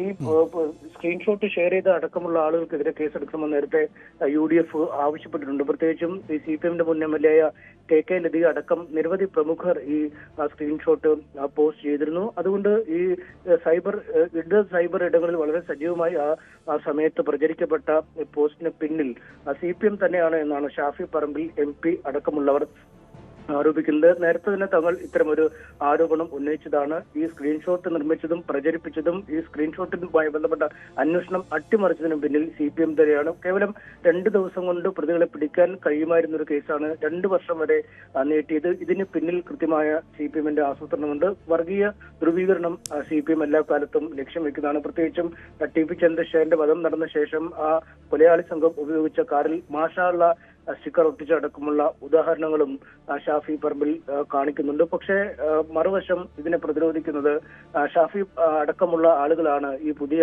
കേസുമായി ബന്ധപ്പെട്ട പുരോഗതികളിൽ എന്നാണ് പറയുന്നത്. ഒരു അന്വേഷണം രാഷ്ട്രീയമായി പ്രേരിതമായി മുന്നോട്ട് നീങ്ങുന്നതിനാണ് ഒരു പ്രത്യേക അന്വേഷണ സംഘത്തെ തന്നെ നിയോഗിക്കും. അവർ UDFന്റെ അല്ലെങ്കിൽ കോൺഗ്രസ് നേതാക്കളുടെ നിർദ്ദേശം അനുസരിച്ച് മാത്രം പോവുകയും ചെയ്യുന്ന ഒരു സാഹചര്യമാണ്. ജിതിൻ അടക്കമുള്ള ആളുകൾക്ക് രാഷ്ട്രീയപരമായും സാമൂഹികപരമായും നിയമപരമായുമുള്ള എല്ലാ സംരക്ഷണയും തങ്ങൾ ഒരുക്കുമെന്നും DYFI അറിയിച്ചിട്ടുണ്ട്. എന്തായാലും ഒരു വല്ലാത്ത വഴിത്തിരിവിനകത്താണ് കേസ് നിൽക്കുന്നത്. ജിതേഷിനപ്പുറം മറ്റ് CPMന്റെ പ്രധാന മുഖങ്ങളെ ഈ കേസിൽ ചോദ്യം ചെയ്യുകയോ കസ്റ്റഡിയിലെടുക്കുകയോ ചെയ്യുമെന്നതാണ് ആകാംക്ഷ ഉയർത്തുന്നത്. സജിത്ത്. ഓക്കെ, അനീഷ് ഒന്ന് തുടരുക. എന്തായാലും ഇത് ഒരു പ്രതികാര നടപടിയല്ലെന്നാണ് മുഖ്യമന്ത്രി VD സതീശൻ പറയുന്നത്. ഒപ്പം തന്നെ CPM അന്ന് നടത്തിയ നീക്കങ്ങൾക്കുള്ള വലിയ അന്വേഷണം നടക്കുന്നുവെന്ന് ഷാഫി പറമ്പിലും പ്രതികരിക്കുന്നു. എന്തായാലും രണ്ടുപേരുടെ പ്രതികരണത്തിൽ ഞാൻ ചോദിക്കട്ടെ, ഒരു തെരഞ്ഞെടുപ്പിന് തൊട്ടു മുമ്പ് വർഗീയമായ വിദ്വേഷമുണ്ടാക്കുന്ന തരത്തിൽ, വർഗീയമായ ചേരുതിരിവുണ്ടാക്കുന്ന തരത്തിൽ ഒരു സ്ക്രീൻഷോട്ട് ഉണ്ടാക്കിയിട്ട് അത് അവിടെ മത്സരിച്ച വടകരയിലെ ഞങ്ങളുടെ പാർലമെന്റ് സ്ഥാനാർത്ഥിയായ ഷാഫിയുടെ തലയിൽ കെട്ടിവെച്ച് അയാളെ തോൽപ്പിക്കാൻ വേണ്ടി നടത്തിയ ശ്രമമല്ലേ? ആ ശ്രമത്തിന് ഞങ്ങൾക്കെതിരായിട്ട് എന്തൊരു ആക്ഷേപമായിരുന്നു. ഞങ്ങളാണിത് ഉണ്ടാക്കിയെന്ന് ഞങ്ങൾ അന്ന് തന്നെ ഇത് പറഞ്ഞു. ഞങ്ങളല്ല. എന്തൊരു കാപട്യമാണ് CPM അവിടെ നടത്തിയത്. തെരഞ്ഞെടുപ്പിന് മുമ്പ് വർഗീയമായ ഭിന്നിപ്പുണ്ടാക്കിയാൽ സംഘപരിവാർ ചെയ്യുന്ന അതേ പണി CPM ചെയ്തില്ല. അവിടെ സംഘപരിവാർ ഈ പരിപാടി ചെയ്യാറുണ്ട്. ഈ കാഫിർ സ്ക്രീൻഷോട്ടിന്റെ ഈ തെരഞ്ഞെടുപ്പിന്റെ അജണ്ടയാക്കാൻ അന്നത്തെ LDFന്റെ സ്ഥാനാർത്ഥി തൊട്ട് ഇപ്പൊ കഴിഞ്ഞ ദിവസം വരെ പ്രതികരിച്ചിരുന്ന LDFന്റെ കൺവീനർ വരെയുള്ള മുഴുവൻ ആളുകളും, പാർട്ടി സെക്രട്ടറി ഉൾപ്പെടെയുള്ള ആളുകൾ, DYFI നേതാക്കന്മാർ, അവരുടെ റാങ്ക് ആൻഡ് ഫയലും മുഴുവൻ ഈ കള്ളത്തിന്റെ പുറകെ ഓടുകയാണ്. ഇത് സൃഷ്ടിച്ചവരെ കൂടെ കേരളീയ പൊതുസമൂഹത്തിന്റെ മുമ്പിൽ കൊണ്ടുവരണം. അതിന്റെ പിന്നിൽ അവരാണെന്നുള്ള കൃത്യമായ ബോധ്യം അവരുടെ അന്വേഷണത്തിന്റെ തുടക്കത്തിൽ തന്നെ കിട്ടി. റിബേഷ് എന്ന് പറയുന്ന DYFI നേതാവിൽ ചെന്ന് അന്വേഷണം തട്ടി നിന്നു എന്ന ഒരു വാദം പറഞ്ഞിട്ട് കേസിനെ അവസാനിപ്പിക്കാൻ ശ്രമിച്ചതിന്റെ പുറകിലെ കാരണം കൃത്യമാണ്. കാരണം ഇത് താഴെ തട്ടിൽ ആരുടെയെങ്കിലും തലയിൽ വിരിഞ്ഞൊരു ബുദ്ധിയല്ല. ഇതിന് പാർട്ടിയുടെ ഉന്നത നേതൃത്വവും അന്നത്തെ ഭരണ നേതൃത്വത്തിന്റെയും അറിവോടെ ഈ വടകരയുടെ മണ്ണിനെ വിഷം കലക്കാൻ അവർ നടത്തിയ ശ്രമമാണ് എന്ന് പറയാതിരിക്കാൻ കഴിയില്ല. ഇതാണ് രണ്ടുപേരുടെയും പ്രതികരണം. MS അനീഷ് കുമാർ തുടരുന്നുണ്ട്. അനീഷ്, ഈ കേസന്വേഷണം വർഷങ്ങൾക്ക് ശേഷം പുനരാരംഭിക്കുമ്പോൾ, ഒരു പ്രത്യേക സംഘം അന്വേഷിക്കുമ്പോൾ, ഈ അറസ്റ്റ് അടക്കമുള്ള നടപടികൾക്കും അപ്പുറം കോടതിക്ക് മുമ്പിൽ നിലനിൽക്കുന്ന തെളിവുകൾ ഹാജരാക്കാൻ ഈ അന്വേഷണ സംഘത്തിന് കഴിയുമോ എന്നത് വെല്ലുവിളിയല്ലേ? പ്രത്യേകിച്ച് അന്ന് പ്രചരിക്കപ്പെട്ട ഒരു സ്ക്രീൻഷോട്ട് അന്ന് ഏതോ ഒരു വാട്സപ്പ് ഗ്രൂപ്പിൽ വന്നു എന്ന ആക്ഷേപം, ഇത് സംബന്ധിച്ചൊക്കെ തെളിവുകൾ എങ്ങനെ ശേഖരിക്കുമെന്നൊരു വലിയ വെല്ലുവിളിയല്ലേ? ഒരുപക്ഷെ അന്വേഷണ സംഘത്തെ കുഴയ്ക്കുന്ന ഒരു പ്രശ്നം കൂടി ഇല്ലാത്തില്ലേ? ഈ കേസിന് അങ്ങനെ കൂടി ഒരു അപൂർവതയും വെല്ലുവിളിയും അന്വേഷണ സംഘത്തിന് മുന്നിൽ ഉണ്ടാവില്ലേ അനീഷ്? സജിത്, തെരഞ്ഞെടുപ്പിന്റെ തലേ ദിവസമാണ് ഇത്തരത്തിലൊരു സ്ക്രീൻഷോട്ട് പരക്കെ പ്രചരിക്കപ്പെടുന്ന ഒരു സാഹചര്യം ഉണ്ടായത്. ആ സ്ക്രീൻഷോട്ടുകളിലൊക്കെ ഈ MSF നേതാവായ മുഹമ്മദ് കാസിമിന്റെ പേരിലുള്ള ഒരു പേര്, അതായത് വാട്സാപ്പിൽ കോണ്ടാക്ടിന്റെ ഭാഗത്ത് അദ്ദേഹത്തിന്റെ പേര് രേഖപ്പെടുത്തിയാണ് അത് പ്രചരിക്കപ്പെട്ടത്. അദ്ദേഹം വലിയ പ്രതിരോധത്തിൽ ആകുന്ന ഒരു സാഹചര്യം ഉണ്ടായി. ഈ കേസിൽ പോലീസ് അന്വേഷണം ആരംഭിച്ചു. അതായത് LDFന്റെ പരാതിയുടെ അടിസ്ഥാനത്തിൽ തന്നെയാണ് അന്ന് ഈ കേസിൽ പോലീസ് അന്വേഷണം ആവശ്യപ്പെട്ടത്. പക്ഷേ ഏറെ നാളുകൾ കഴിഞ്ഞിട്ടും ഈ കേസിൽ യാതൊരു അന്വേഷണ പുരോഗതിയും ഉണ്ടാവാത്ത ഒരു സാഹചര്യം ഉണ്ടായി. ഇതേ തുടർന്ന് ഈ പ്രതി ചേർക്കപ്പെട്ട മുഹമ്മദ് കാസിം എന്ന MSF പ്രവർത്തകൻ ഹൈക്കോടതിയെ സമീപിക്കുകയും അദ്ദേഹം ഇക്കാര്യത്തിൽ ഒരു നിജസ്ഥിതി പരിശോധിക്കണമെന്ന് ആവശ്യപ്പെടുകയും ചെയ്തു. തുടർന്ന് പോലീസിനോട് റിപ്പോർട്ട് തേടിയപ്പോൾ ഈ കേസിൽ മുഹമ്മദ് കാസിമാണ് സ്ക്രീൻഷോട്ട് നിർമ്മിച്ചത് എന്നത് സംബന്ധിച്ച യാതൊരു തെളിവുകളും ഇല്ല എന്ന് പോലീസ് വ്യക്തമാക്കി. ഒപ്പം കാസിമിന്റെ ഫോൺ പരിശോധിച്ചപ്പോഴും ഇത്തരം ഒരു രേഖ അല്ലെങ്കിൽ ഇത്തരം ഒരു സ്ക്രീൻഷോട്ട് നിർമ്മിച്ചതിന്റെ യാതൊരു തെളിവുകളും ഉണ്ടായില്ല എന്ന് പറയുകയും ചെയ്തു. ഇത്തരത്തിൽ ഈ കോടതിയിൽ ഈ പോലീസ് നൽകിയ അന്വേഷണ റിപ്പോർട്ട് അന്ന് തന്നെ പോലീസിന് CPM വലിയ തിരിച്ചടിയായി മാറിയിരുന്നു. ഇതേ തുടർന്നാണ് പിന്നീട് ഈ കേസിന്റെ അന്വേഷണം DYFI നേതാവും അധ്യാപകനുമായ റിബേഷ് രാമകൃഷ്ണൻ എന്ന ആളിലേക്ക് എത്തുകയും അദ്ദേഹത്തിലെത്തി ഈ കേസ് അന്വേഷിക്കുന്ന ഒരു അവസ്ഥയിലേക്ക് കാര്യങ്ങൾ എത്തി. പോസ്റ്റിന്റെ ഉറവിടം കണ്ടെത്താനായില്ലെന്ന് പറഞ്ഞായിരുന്നു അന്ന് പോലീസ് കേസ് അവസാനിപ്പിക്കാൻ ഒരുങ്ങിയത്. പ്രത്യേകിച്ചും ഈ മെറ്റയുമായി ബന്ധപ്പെട്ടൊക്കെയാണ് ഇതിന്റെ വിവരങ്ങൾ ലഭിക്കേണ്ടതുണ്ട്. ഈ ഫേസ്ബുക്കിലും അല്ലെങ്കിൽ വാട്സാപ്പിലും ഒക്കെ ഇത് ഷെയർ ചെയ്യുമ്പോൾ മെറ്റയാണ് ഇതുമായി ബന്ധപ്പെട്ട വിശദാംശങ്ങൾ നൽകേണ്ടത്. പക്ഷേ മെറ്റയിൽ നിന്നും ഇത്തരം വിശദാംശങ്ങൾ നൽകുന്നുമില്ല. ഒപ്പം ഈ കേസിന്റെ ഏറ്റവും പ്രധാനമായ ഈ ഉറവിടം സംബന്ധിച്ച് കൃത്യമായ വിവരം ലഭിക്കുന്നും ഇല്ല എന്ന് പറയുകയും ചെയ്തു. ഇതേ തുടർന്നാണ് പിന്നീട് കേസ് അന്വേഷണം അവസാനിപ്പിക്കാൻ പോലീസ് ശ്രമിച്ചത്. പക്ഷേ പിന്നീട് UDF സർക്കാർ അധികാരത്തിലേറിയ ശേഷം ഏറ്റവും ഒടുവിൽ എത്തി നിന്ന റിബേഷ് രാമകൃഷ്ണനിലാണ് ഈ അന്വേഷണ സംഘം ആദ്യം മൊഴിയെടുപ്പും മറ്റുമൊക്കെ ആരംഭിച്ചത്. റിബേഷ് രാമകൃഷ്ണന് പറയേണ്ടി വന്നു തനിക്ക് എവിടെ നിന്നാണ് ഈ സ്ക്രീൻഷോട്ട് ലഭിച്ചത്, അല്ലെങ്കിൽ ഏതാണ് തന്റെ ഉറവിടം എന്ന് പറയേണ്ടി വന്നു. റിബേഷും അതുൽ അടക്കമുള്ള മറ്റു ചില നേതാക്കളെയും പോലീസ് വിളിച്ച് ചോദ്യം ചെയ്തിരുന്നു. അങ്ങനെ റിബേഷാണ് ഈ വടകര സ്ക്വാഡ് എന്ന DYFI പ്രവർത്തകരൊക്കെ ഉള്ള ആ ഗ്രൂപ്പിലാണ് ആദ്യമായി ഈ സ്ക്രീൻഷോട്ട് പ്രത്യക്ഷമായതെന്നും അവിടെ നിന്ന് ലഭിച്ച സ്ക്രീൻഷോട്ടാണ് തങ്ങൾ പുറത്തേക്ക് പ്രചരിപ്പിച്ചതെന്നും പറഞ്ഞു. ആ സ്ക്രീൻഷോട്ട് ഗ്രൂപ്പിൽ ഷെയർ ചെയ്തത് ജിതേഷ് ഭാസ്കരനാണ്. അതുകൊണ്ട് അങ്ങനെയാണ് അദ്ദേഹത്തിലേക്ക് ഈ കേസ് അന്വേഷണം എത്തുകയും അദ്ദേഹം ചോദ്യം ചെയ്യലിൽ കൃത്യമായി ജിതിൻ ഭാസ്കറിന് കാര്യങ്ങൾ വിശദീകരിക്കാൻ കഴിയാതെ വരികയും ചെയ്തപ്പോൾ അറസ്റ്റിലേക്ക് നീങ്ങിയിരിക്കുന്നത്. നേരത്തെ സജിത്ത് ചോദിച്ച ചോദ്യത്തിൽ ഏറ്റവും പ്രസക്തമായ ഭാഗം അതുതന്നെയാണ്. കൃത്യമായ ഒരു തെളിവ് സമാഹരണം എന്നത് ഈ കേസിൽ അങ്ങേയറ്റം ദുഷ്കരമാണ്. കാരണം മെറ്റയിൽ നിന്നാണ് വിവരങ്ങൾ ലഭിക്കേണ്ടത്. പലപ്പോഴും ഈ അതീവ ഗുരുതരമില്ലാത്ത അല്ലെങ്കിൽ രാജ്യദ്രോഹ സ്വഭാവം ഇല്ലാത്ത കേസുകളിലും മറ്റുമൊക്കെ പലപ്പോഴും മെറ്റ വിവരങ്ങൾ നൽകാൻ വലിയ കാലതാമസം വരിക അല്ലെങ്കിൽ നൽകാൻ വിസമ്മതം പ്രകടിപ്പിക്കുകയൊക്കെ ചെയ്യുന്ന ഒരു സാഹചര്യമുണ്ട്. ഒപ്പം ഇത് പല ഇടങ്ങളിലേക്കാണ് പടർന്നു പോയിരിക്കുന്നത്. ഈ ജിതിന്റെ ഫോൺ പരിശോധിച്ചാലും ഒരുപക്ഷെ ജിതിനെ എവിടെ നിന്നും ഈ സ്ക്രീൻഷോട്ട് കിട്ടിയതെന്ന് സംബന്ധിച്ച് കൃത്യമായ വിവരം ലഭിക്കാത്ത ഒരു സാഹചര്യം കൂടിയുണ്ട്. അതാണ് അനീഷ് സൂചിപ്പിച്ചതുപോലെയാണ്. തെളിവ് ശേഖരണം വെല്ലുവിളിയാണ്. എന്തായാലും ആദ്യ അറസ്റ്റ് നടന്നിരിക്കുകയാണ്. ഇനി തുറന്നേക്കം എന്ത് കോടതിയുടെ എന്നുകൂടി പ്രസക്തമാണ്.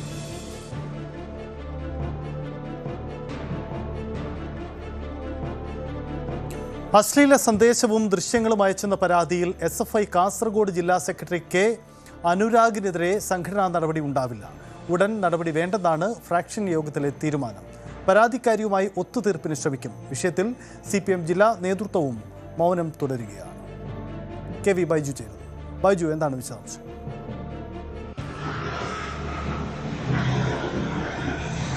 സൈത്തെ, സംസ്ഥാനത്തെ പ്രബലമായ ഒരു വിദ്യാർത്ഥി സംഘടന അതിന്റെ ജില്ലയിലെ ഏറ്റവും തലപ്പത്തിരിക്കുന്ന ഒരാൾ വളരെ ഗുരുതരമായ ഒരു ആരോപണം ആണ് ഇപ്പോൾ ഉയർന്നത്. അതായത് SFI കാസർഗോഡ് ജില്ലാ സെക്രട്ടറി K അനുരാഗിനെതിരെ ഈ വിദ്യാർത്ഥിനി നൽകിയിരിക്കുന്ന പരാതി അശ്ലീലമായ വീഡിയോകൾ അയക്കുന്നു, നിരന്തരമായി ഇത്തരത്തിൽ സന്ദേശങ്ങൾ അയക്കുന്നു. അങ്ങനെ ഇതിൽ നടപടി വേണമെന്നാവശ്യപ്പെട്ടാണ് ഈ പെൺകുട്ടി രംഗത്തെത്തിയത്. പക്ഷേ ഇതുവരെയായും ഇതിലൊരു തീരുമാനമെടുക്കാൻ SFI നേതൃത്വം അല്ലെങ്കിൽ CPM നേതൃത്വമോ തയ്യാറായിട്ടില്ല. 2 മാസം മുൻപ് തന്നെ തൃക്കരിപ്പൂർ ഏരിയ കമ്മിറ്റിക്ക് വിദ്യാർത്ഥി പരാതി നൽകിയെന്നാണ് പറയുന്നത്. പക്ഷേ ഏതെങ്കിലും തരത്തിലുള്ള നടപടി അവിടെ ഉണ്ടായില്ല. അതിനുശേഷമാണ് ജില്ലാ സെക്രട്ടറിക്ക് നേരിട്ട് തന്നെ ഈ പെൺകുട്ടി പരാതി നൽകുന്നത്. അതായത് ഈ കേസിൽ അല്ലെങ്കിൽ ഈ സംഭവത്തിൽ നടപടിയെടുത്തില്ലെങ്കിൽ പോലീസിൽ പരാതി നൽകുമെന്നാണ് വിദ്യാർത്ഥിനി ഇവർക്ക് മുന്നറിയിപ്പ് നൽകിയിരുന്നത്. ഇതേ തുടർന്നാണ് ഇന്നലെ അടിയന്തരമായി ജില്ലാ സെക്രട്ടറിയുടെ നേതൃത്വത്തിൽ യോഗം വിളിച്ചു ചേർത്തത്. പക്ഷേ ആ യോഗത്തിൽ തൽക്കാലം ജില്ലാ സെക്രട്ടറിയായ അനുരാഗിനെതിരെ നടപടി എടുക്കേണ്ടതില്ല എന്നാണ് ഇപ്പോൾ തീരുമാനമെടുത്തിട്ടുള്ളത്. അതായത് മാധ്യമങ്ങളിലൊക്കെ വലിയ വാർത്ത കഴിഞ്ഞ ദിവസം തന്നെ നമ്മൾ ഉൾപ്പെടെ റിപ്പോർട്ട് ചെയ്തിരുന്നു. ആ അടിസ്ഥാനത്തിൽ ഈ ഏതെങ്കിലും തരത്തിൽ നടപടി എടുത്താൽ അത് SFIയെ ബാധിക്കും, അതുകൂടാതെ CPMനെ ഉൾപ്പെടെ ബാധിക്കുന്ന സാഹചര്യം ഉണ്ടാവും. അതുകൊണ്ട് തൽക്കാലം നടപടി വേണ്ട എന്ന ഒരു തീരുമാനമാണ് എടുത്തത്. അതേസമയം പെൺകുട്ടി ഇതിലൊരു നടപടി ഉണ്ടായില്ലെങ്കിൽ പോലീസിൽ പരാതി നൽകുമെന്ന ഉറച്ച് നിൽക്കുന്നതായുമാണ് നമുക്ക് ലഭിക്കുന്ന വിവരം. ഏതായാലും ഒത്തുതീർപ്പിനുള്ള ഒരു ശ്രമം ഇപ്പോൾ നടക്കുന്നുണ്ടെന്ന വിവരം കൂടി പുറത്തു വരുന്നുണ്ട്. നിലവിൽ ഒരു നടപടി എടുക്കേണ്ട എന്ന തീരുമാനം ഏതായാലും ഇപ്പോൾ ജില്ലാ നേതൃത്വം തന്നെ എടുത്തിട്ടുണ്ട്. SFI സംസ്ഥാന നേതൃത്വവുമായി ജില്ലാ നേതൃത്വം CPM ജില്ലാ നേതൃത്വം സംസാരിച്ചു. ഇതിനെ തുടർന്നാണ് ഒടുവിൽ ഒരു നടപടി തിടുക്കത്തിൽ വേണ്ട എന്ന് പറഞ്ഞത്. കാരണം നേരത്തെ സൂചിപ്പിച്ചതുപോലെ തന്നെ ഈ മാധ്യമ വാർത്ത വരികയും വലിയ തോതിൽ ഇതിൽ ഇത്തരത്തിലുള്ള വാർത്ത വരുന്ന സാഹചര്യം ഉണ്ടായതിന് തൊട്ടു പിന്നാലെ ഒരു നടപടി കൂടി വരുമ്പോൾ അത് ക്ഷീണമുണ്ടാക്കും എന്ന തരത്തിലുള്ള ഒരു വിലയിരുത്തലാണ് ഈ ഒരു ചർച്ചയിൽ ഉണ്ടായത്. അതുകൊണ്ട് തിടുക്കത്തിൽ നടപടി വേണ്ട, അതിന് പകരം പെൺകുട്ടിയുമായി ഒരു അനുനയ ചർച്ച നടത്തി ഇതിലൊരു ഒത്തുതീർപ്പുണ്ടാക്കാനുള്ള ശ്രമമാണ് നടക്കുന്നത്. ഏതായാലും പെൺകുട്ടി കൃത്യമായി ഇതിൽ പറഞ്ഞിട്ടുണ്ട്, നിരന്തരമായി ഇങ്ങനെ തന്നെ ശല്യം ചെയ്തു, അതിനുശേഷം മൊബൈൽ ഫോണിൽ അശ്ലീല വീഡിയോകൾ അയക്കുക, അതല്ലെങ്കിൽ സന്ദേശങ്ങൾ അയക്കുക, അങ്ങനെ നിരന്തരമായ ഈ ബുദ്ധിമുട്ടും കാരണമാണ് പരാതി നൽകുന്നത്. അത് ഏരിയ കമ്മിറ്റി അംഗം കൂടിയാണ് ഈ വിദ്യാർത്ഥിനി എന്ന് ഓർക്കണം. SFI പോലുള്ള ഒരു സംഘടനയിൽ നിരവധി ഇത്തരത്തിൽ വിദ്യാർത്ഥികൾ ഉൾപ്പെടെ പ്രവർത്തിക്കുന്ന സംഘടനയിലാണ് ഇങ്ങനൊരു സംഭവം നടക്കുന്നത്. പക്ഷേ ഈ കാര്യത്തിൽ അടിയന്തരമായ ഒരു നടപടി നേതൃത്വത്തിന്റെ ഭാഗത്തുനിന്ന് ഉണ്ടാകില്ല എന്നാണ് ഇപ്പോൾ പുറത്തു വരുന്ന വിവരം. ഏതായാലും ഇനി പെൺകുട്ടിയുടെ നീക്കമെന്ത്, ഈ അനുനയ ചർച്ച ഫലം കാണുമോ, അതല്ല പെൺകുട്ടി പരാതിയിൽ ഉറച്ചു നിൽക്കുമോ എന്നതാണ് ഇനി ഏറ്റവും പ്രധാനം. വലിയ ആരോപണം നേരിട്ട് SFI ജില്ലാ സെക്രട്ടറിക്കെതിരെ സംഘടനാ നടപടി തൽക്കാലമില്ല എന്ന ധാരണയിലേക്ക് വരുന്നു. അത് ഏത് രീതിയിലേക്ക് പോകുമെന്ന് കണ്ടറിയണം. സ്പോട്ട് ലൈവ് പൂർണ്ണമാവുകയാണ്. നന്ദി, നമസ്കാരം.